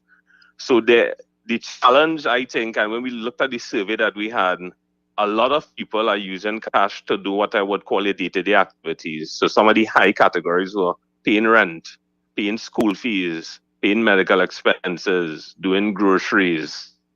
And these are some really day-to-day activities. I was very surprised when I saw the rent aspect of it in terms of, but then you think about it, it's really like a supply and demand, right? Because if you are doing business with someone and they demand cash, then you have to pay cash. Yeah. So that $10 billion is for 1 year withdrawn from ATMs? 7.7 billion over a year, yes. Withdrawal, and that doesn't account for what was withdrawn over the counter at banks. So this is just through the ATM network. Is that high in reference to the Caribbean in terms of withdrawals, or is it a function of a size of our economy? Well, I mean, when you look at the GDP at Trinidad and Tobago, right, it's about 20 billion, right? But 37.7 billion, which is roughly about 5.some billion, that is half of Bahamas GDP. That is basically half of Barbados GDP, you know. So it is a relatively high number, but I guess because of the size of our economy, you know. But the cash usage is estimated to be, you know, if I look at Trinidad as a whole, which is probably closer to, you know, $100 billion in personal expenditure, 70% of that, from what we saw in our study, is transacted in cash. Well, I think part in I hear you with regard to the issue of the education of it, but you also have certain weaknesses in the system, because you do have, for example, businesses who will take cashless transactions. They will allow you to tap your card, but they only take links. They don't. Some of them don't take credit cards because they say the percentage that they have to pay to the bank. The charges. Right, Yeah, the charges. So they don't take credit cards, but they will take links. So you have people going with their credit cards to pay, and then they tell you, no, well, we don't take credit cards here. Whether it be a parlor, whether it be a variety store, but you have some businesses that do that. So there is the system itself needs tweaking in terms of being completely equal across the board in terms of the kinds of payments that they take from a card point of view or a cashless point of view, and that's not happening. And when I brought up the issue of Samsung Pay or Google Pay, etc., and Apple Pay, yes, Americans and Europeans could probably use it here, but we can't use it with our own debit cards. I don't know if it's a foreign exchange issue, but if you try to load your local debit card, because I have tried, it doesn't accept it. And so I am assuming it's a foreign exchange issue. Why we can't load those cards into things like Samsung Pay, etc. If you have a US account, then fine, you can use your US card, and it'll probably accept that. And you're so right. In North America, you can virtually pay for anything wherever you go. I have not go. I was in the US last year, and there was no place that I went that did not accept cards. Everywhere accepted cashless payments. In fact, it was, I mean, wherever you went, it was virtually cashless. Not that they wouldn't accept cash. I mean, people will still accept cash, but by and large, and it's still a struggle for Trinidadians and Tobagonians to get to that point. I mean, you still have people lining up to pay their TNTech bills. You still have people lining up to go and play Flow or their cable bills, even though they can do it online. And it's mystifying to me. Why? How come we have not yet transitioned even in those things? What do you think accounts for that? And the thing is, there is a question of fees, right? Because even last week, as he was bringing that point, I was at a restaurant in Manhattan in New York City, and the proprietor came up to me and said, "Okay, here's the bill. If you pay me cash, I'll give you 10% discount off the bill." So I was like, "This is instant cash back." They didn't want the card; they wanted cash, right? Because again, fees are a challenge when it comes to using these services, right? Remember, you have to account for the payments, the Visas, the MasterCards, the banks, and that becomes a challenge in enabling a lot of these infrastructures, right? When you talk about, for example, utility payments, all major utility payments now on island have various types of services. I remember personally kind of going and looking at the flows and the Digicels and so forth. And an interesting thing I saw was, for example, Digicel, it was at their branch in C3. The line was outside the door to go to a cashier, and they had 2 kiosks, because I myself had to go and pay my Digicel. Nobody was using the kiosk. And the kiosk, you could simply go, take out your card, enter the number, pay your bill, and you're out the door. I thought something was wrong with the kiosk. So is it a culture change issue? Is that what it is? An education awareness and culture change issue? Well, we did some focus groups, right? Because coming out of this study, one of the things that we had to do is obviously it was a household study, right? So we interviewed persons across Trinidad and Tobago, the length and breadth. And we pulled out some different focus groups, obviously, women, young people, entrepreneurs.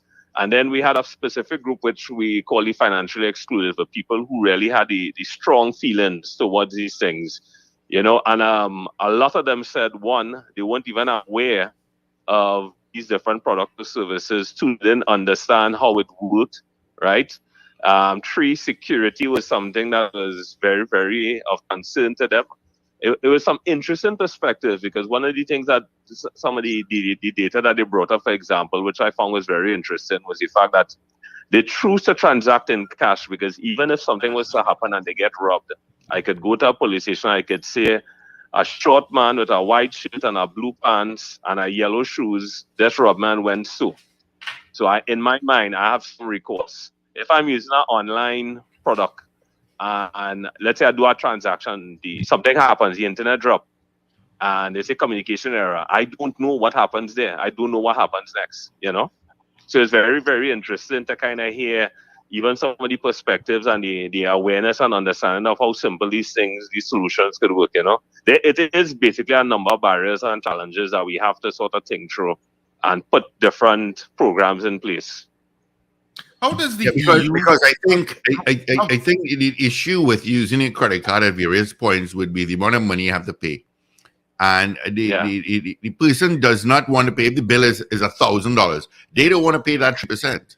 They're not going to get it back. Yeah.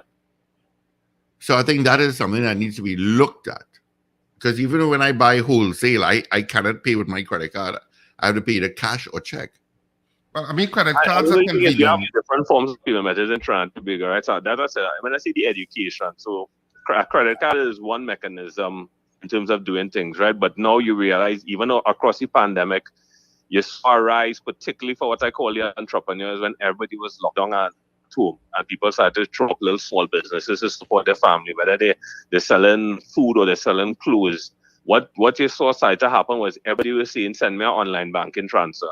You saw where the central banks sort of stepped up, and now to do what you would call an ECH payment through your mobile banking, then to send a transfer to somebody, if you think bank to bank, it's instantaneous, right? If it's a bank to another bank, I think we have got to the point, if you send that transaction in the morning, they will get it by the evening. So it's if not same day, it's next day, right? And actually that is not so, because I did a transfer from one bank to another bank, and it's been 5 days and they haven't gotten it yet. Wow, that's unusual. That's unusual. But no, it's not unusual, Richard, because banks from bank to bank, sometimes there are challenges even I have. And maybe Mr. Aldridge could explain to us why that is, because I've had issues making transfers from one bank to another online. Mm-hmm. I mean, this is a perfect scenario, to be honest, in terms of, because when you think about the automated clearinghouse system, right, there are two windows, right? And again, even for me, right, even me coming into this role, a lot of these things that I wasn't even of, because I can tell you, I was one of those persons. I'm the kind of person I like a human touch. When I go to the bank, I want to see a teller. If I was going to deposit a check, I want to make sure it was going there. I wasn't using any ATM. I just wasn't, it took a lot of understanding for me to even sort of convert myself to it, right? And, the ACH is one mechanism that is available now that people can use. But what I can say is that one thing that we are looking at right now, which is happening across the world, and most recently closest.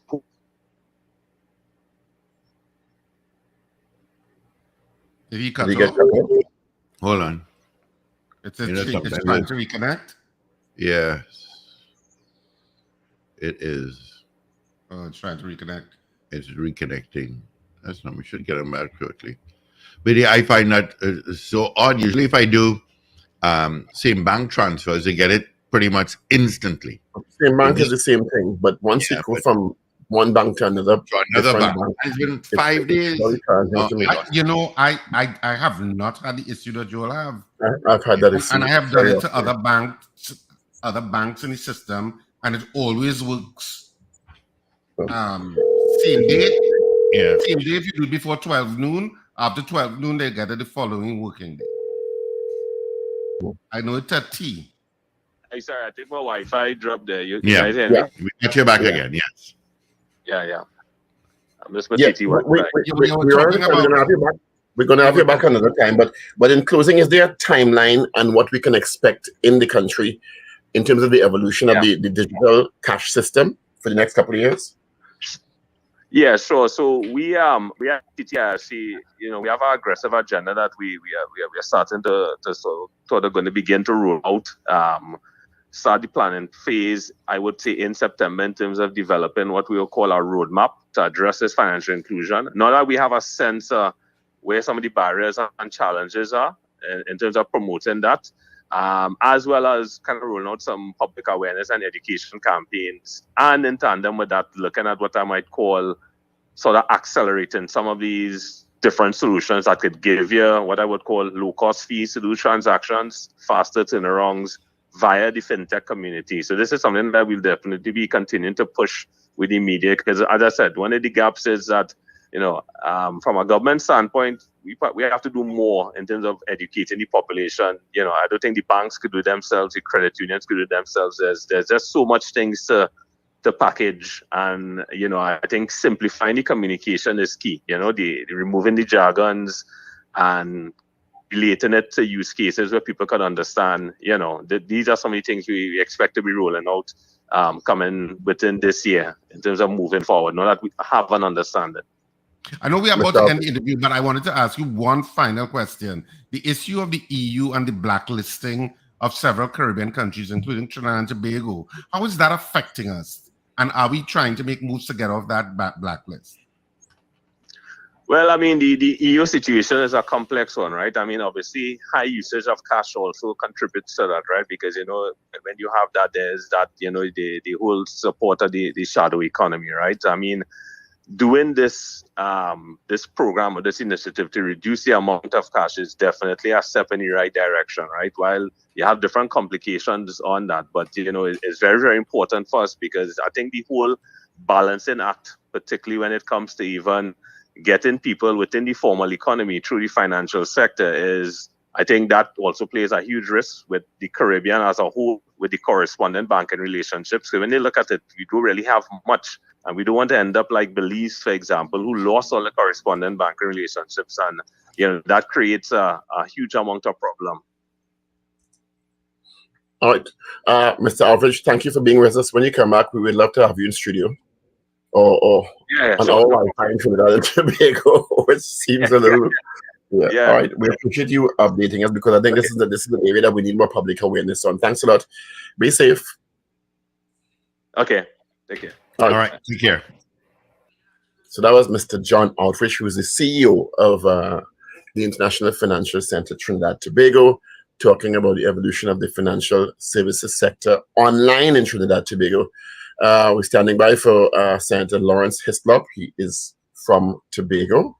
He's a PNM senator, and he'll give us a sense of what is happening in Tobago.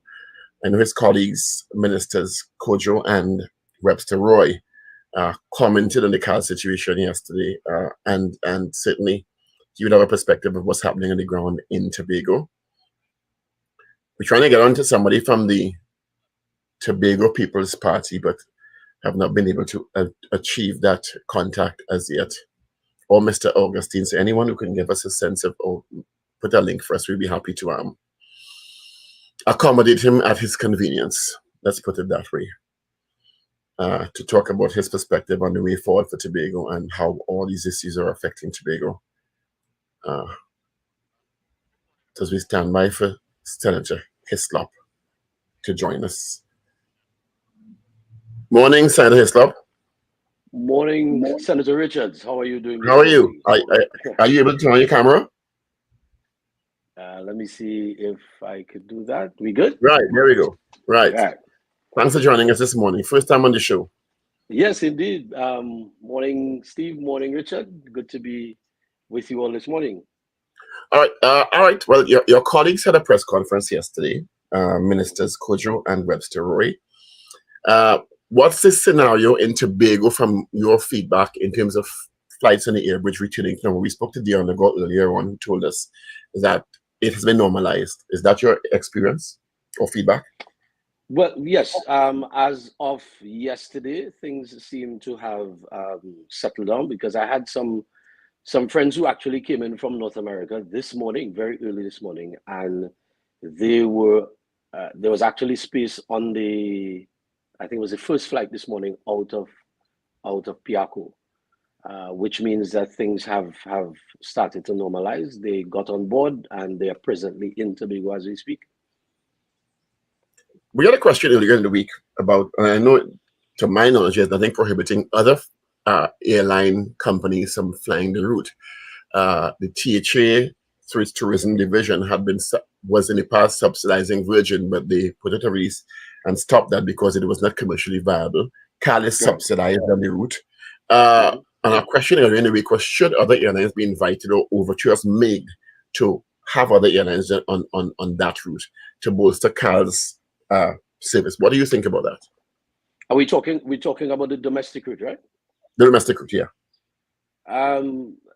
I have no issue with other airlines if the business model works for them, coming onto the air bridge and making it more convenient for the traveling public. But we have to remember that airlines are operating a business, and unlike CAL, that the government sees the inter-island air bridge as an essential service. If an airline is running it as totally a business, two things would happen. We would recognize that a scheduled service may not be available, and two, the cost of traveling between the two islands will be increased, because that airline sole business is to make money. And so while I don't have a challenge with another airline the idea of another airline coming on the inter-island air bridge.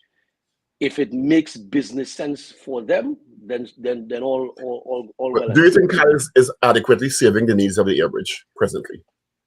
This weekend aside.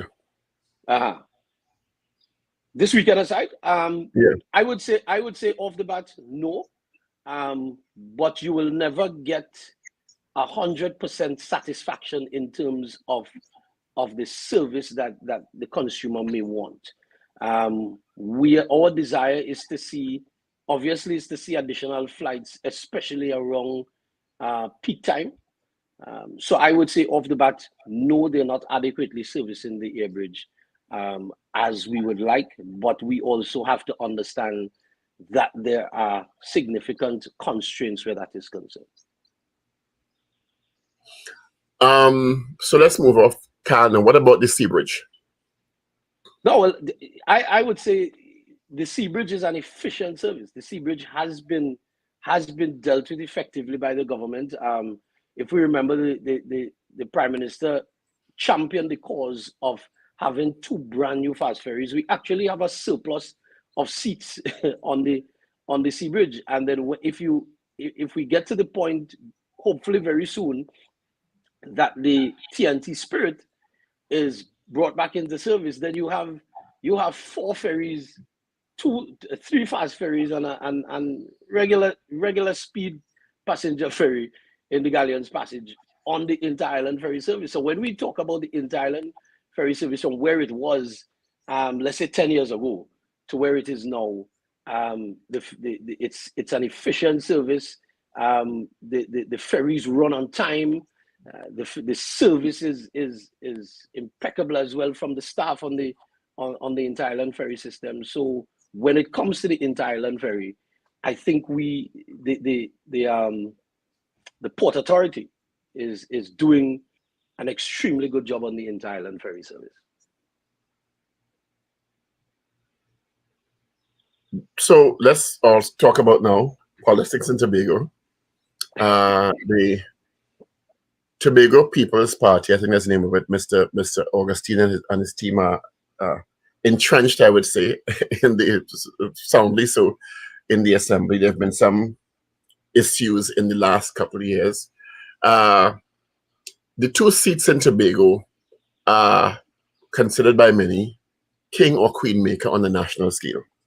Mm-hmm. Given the present configuration of the 41 constituencies in the country. The PNM had lost considerable ground in the last THA election, 14-1. What do you think the issues were there? You live in Tobago. Why do you think that scenario evolved? And do you think the PNM has gotten the message or the lesson? Well, you see, speaking to persons, the residents will tell you that the PNM lost touch with the people. And I want to be very honest this morning with ourselves.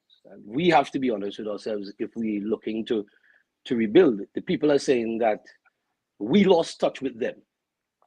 We felt that we had arrived, and so the Tobagonian citizen treats you in this regard. They allow you to run. They allow you to, as the old saying goes, we give long rope for maga goat. So we allow you to run, and then when the decision falls to us to make the changes, we can do so very dramatically. Because we can remember that the PNM actually won the THA 12-0 at one point in time, because that's just the style of politics that we experience in Tobago. And so what transpired there was a situation where there are some people who just felt that it was time for a change. We had 21 years of service to the people, and I would add service delivered to the people. Some people felt that you all had enough. It was a time for a change, and some people just felt. But they don't just say it's a time for change just so though. People don't just change just like that in the political sphere. People are getting what they want. They don't just change. They get, 21 years passed. Let's just change for change's sake. If they're getting what is promised or what they need, they don't change. Clearly, as you said, 1, the PNM in your words became disconnected, and 2, clearly there was a sense that someone else may be able to deliver a better service to the people of Tobago. Correct. Yes, and that's why I said there's a feeling that we lost touch with the people, and if you lose touch with the people are going to go in a different direction. A senior politician always tells me politics is like a relationship between a man and a woman. If you don't treat the woman or you don't treat the man as you should, they are going to look elsewhere, and that is exactly what happened in Tobago. And so the people felt that they were not. So Tobago has a new spouse. Then, do you think you'll be able to get back that relationship? Tobago has chosen a different spouse at this time, and sometimes my mother's from Tobago and you're from Tobago, and they say you're accustomed to starch, man. When you get here, said Julie, you might go back to starch, you know. No, but you see, there's a flip side to that, Paul. It says there's been good house and bad houses come and call you. so yes, Tobago has in the analogy that we're using, Tobago has a new spouse. But the question you have to ask the average Tobagonian now, after 24 months of being in this relationship, are you happier with this new spouse?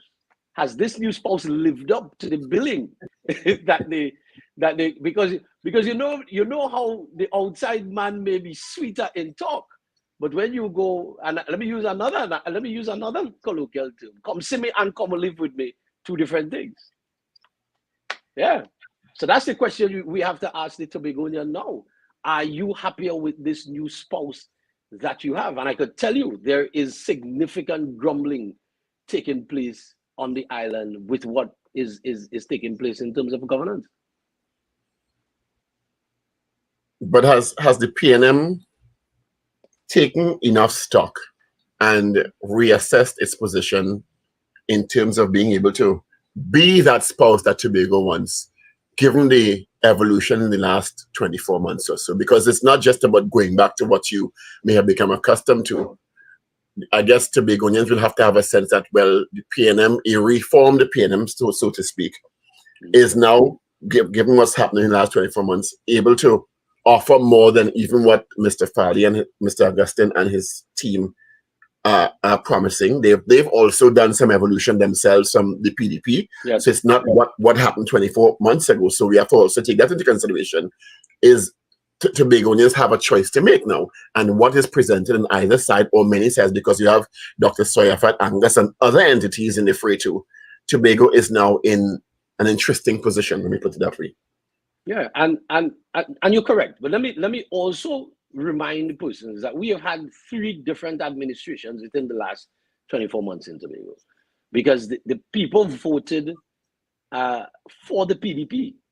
A year after the people voted for the PDP and the PDP won an overwhelming mandate, you then had a situation where you had independents running the Tobago House of Assembly, and they're no longer attached to the PDP, and they're now independents, an independent collective. And Senator Richards, you of all people will know that doesn't really swing, an independent collective. But that didn't stay that way forever, because now they're not an independent collective. They are a registered political party, recently officially launched.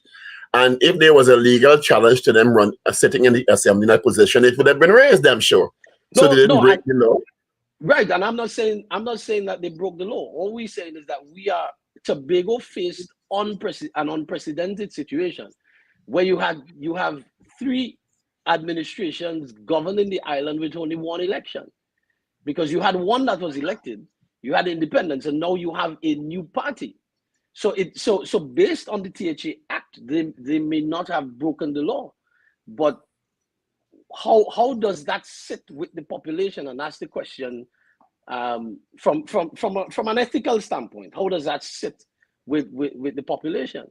And so yes, Tobago is in a unique position. And when it comes to the PNM, we have a lot of work to do, and the work has been taking place. It may not be widely bandied about what we're doing, but we have been, every month we've been in the communities, walking the communities, meeting with the people, hearing their concerns and hearing how they feel about us, and hearing in terms of what is taking place in Tobago. So the work is being done, and in some regard it may not we may not be doing it as fast as we should, but the work is being done to reconnect with the people, find out what their concerns are, and just be a presence in the communities throughout Tobago.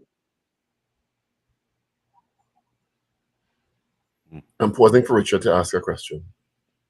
Oh, no, I'm listening to the conversation. I think I have no question. Do you think the assembly results and the assembly evolution in the last 24 months and people's perspective of that in Tobago has implications for the 2 seats? Because the 15 districts in the assembly is one thing, but the crown and the jewel, so to speak, nationally are Tobago East and Tobago West. Well, historically, Senator Richards, it has been proven to some regard that how Tobagonians vote for the Tobago House of Assembly is not necessarily how they vote at the national level. And so I guess it has to be drilled down from the position of surveys and so on to have a more detailed look at that. But the reality is we have to do our work, and when the elections are called, when the general elections are called, we treat with it, because it may sound cliche, but it is the reality of it that the PNM has never shied away from any elections, and the PNM has contested every election since this country has become independent. And so when the general elections come, we are going to contest the Tobago East and the Tobago West seats, and we are going to do our very best to retain those seats, and let the people. The reality is that that's what the democracy is about. We do the work, and we allow the people to have their say. How much of a factor is the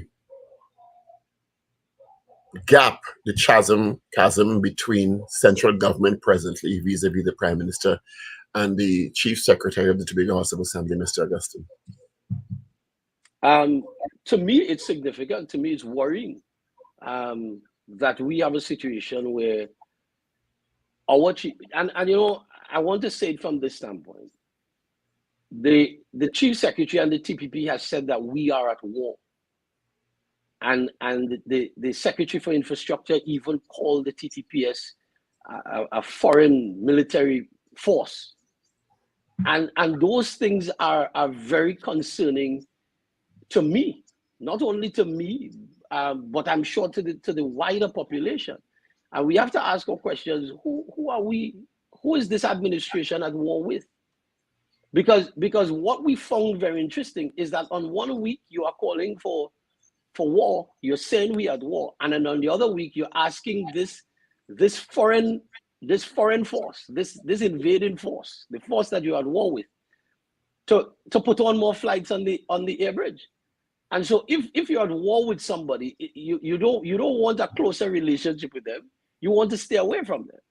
And so this chasm, this gap, this canyon that has been created, and I'm not going to apologize for this. It has been created by the Chief Secretary and the Executive Council of the Tobago House of Assembly, because the Prime Minister made it his duty at the end after the results were known. He came to Tobago with his cabinet and senior members and instructed his cabinet ministers to have closer relationships with their counterparts in Tobago. And so the overtures by the Prime Minister have always been for Tobago to succeed. Because the reality is, gentlemen, if Tobago succeeds, the nation succeeds. We can't have the sister failing and expect that the country would succeed. So, but has Tobago been, the parties have said, has Tobago been succeeding in the last 20 years? But you could judge it, and the average visitor to the island over the last 20 years under the previous administration would have recognized significant infrastructure development, and not only infrastructure development, but one of the key things, especially under Mr. London, that his administration sought to do was to increase capital, the people capital, So we moved a situation from like about 5-10% of tertiary education to almost 70%. And this is what Tobago has while that is experienced. true, and while that may be true, they don't stay in Tobago because they don't think they have the opportunities. So what does that say? But that may not necessarily be so completely, because the average person who operates within the island in terms of its governance and its administration at senior positions are Tobagonians. There may be you obviously would have a smaller percentage of persons who may not return or may leave. But when you go to the hospital, the doctors that you treat with are no longer your foreign doctors. The doctors that you deal with are the doctors who came through Signal Hill Senior Comprehensive and Harmons and Bishops, people you know from your community and from your church. These are the persons who are now tending to their fellow citizens as doctors. The vets are your Tobagonians. The businessmen are your Tobagonians. And so, yes, you may have your smaller percentage of persons who may not return, but the wider citizenry who would have gone to study tertiary education have returned to Tobago and have contributed. But what we're seeing now is a direct attack, because we've had evidence and instances of secretaries signing off on the termination of contracts for employees of the Tobago House of Assembly, which is something that has never happened, which is not supposed to happen. The politician has no say. If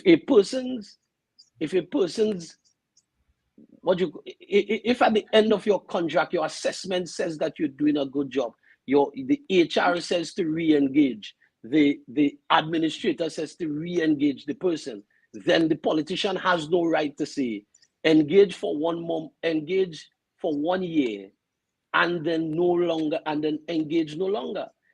And when you did that, you technically engaged the individual for 1 more month because the person was still working for that year in their contract. And so when we talk about what has been done in Tobago over the last administration and the 20 years, where Tobago was prior 2001 to where it is now, I don't think persons can honestly say that Tobago has not developed.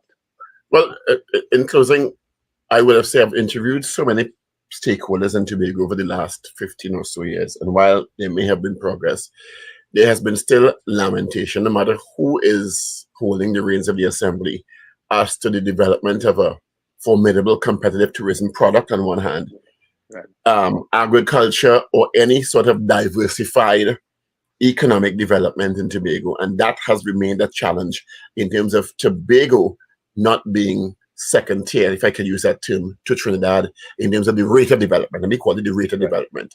I don't know what your perspective would be on that. Yes, I want to agree that in some of our sectors there's required additional work or increased work. And in terms of the tourism sector, I always say to people, and I'm no tourism expert, but when you listen to what the experts say, the tourism product that sells is when the front of the plane is full. And the persons who fill the front of the planes are the persons who would stay in your higher end hotel.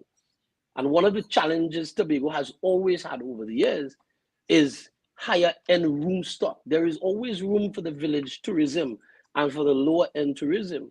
But what really drives your tourism economy is that front of the plane and your direct airlift. And so when you don't have quality room stock, you run the challenge of not being able to attract that demographic that will say, hey, we'll spend 10 days in a 5-star hotel in Tobago, but you don't have that. So then when you share your airlift with other islands who have that, what you find is that 80%, 70% of the aircraft comes off in Antigua or St. Lucia because these places have your high-end room stock. And so what you need is a overall package that treats with the high-end, that treats with your mid and your low. If your high-end isn't there, then you would hardly ever attract direct airlift. You look at Barbados and St. Lucia and Grenada, they attract direct airlift because they have the quality room stock that's required for that. And when your tourism product is up to that standard, it filters into your other industries. So your agriculture is going to come up to scratch because hey, you have to be feeding people. The hotels are now requiring a particular amount of produce, and so your agricultural sector has to come up to scratch in order to treat with that, or you would be left behind. And so yes, there are other areas that, and that's the thing about governance. Governance is a continuum. So what you build out within a period, then you move on to another sector, and strengthen that sector, build out that sector until you have a total package on your island. Parallel enterprise. Senator Hislop, we're out of time. Thank you for being with us this morning. Don't be a stranger. We're going to be continuing to monitor Tobago because, as I said, those 2 seats in Tobago mean everything to everyone contesting nationally. No problem, my brother. Whenever you need me, you can definitely reach out. Looking forward. Thank you so much for your time and your contribution. All right. Have a good day, everyone. Thanks. All right, same to you. All right, thank you. Slop. Full morning. Why they can't miss it? Why they can't miss it? You'll have a great day. Be safe. All right, so have a fantastic day. Of course, it is Thursday, so the weekend begins tonight. People at a second after midnight, reminding you that theater is going to be on next week, Saturday at Naparima Bowl. The final performance in San Fernando and the final performance overall, even though some people are begging for us to come back to Port of Spain. Final performance in San Fernando at Naparima Bowl of What You're Looking At Me So For.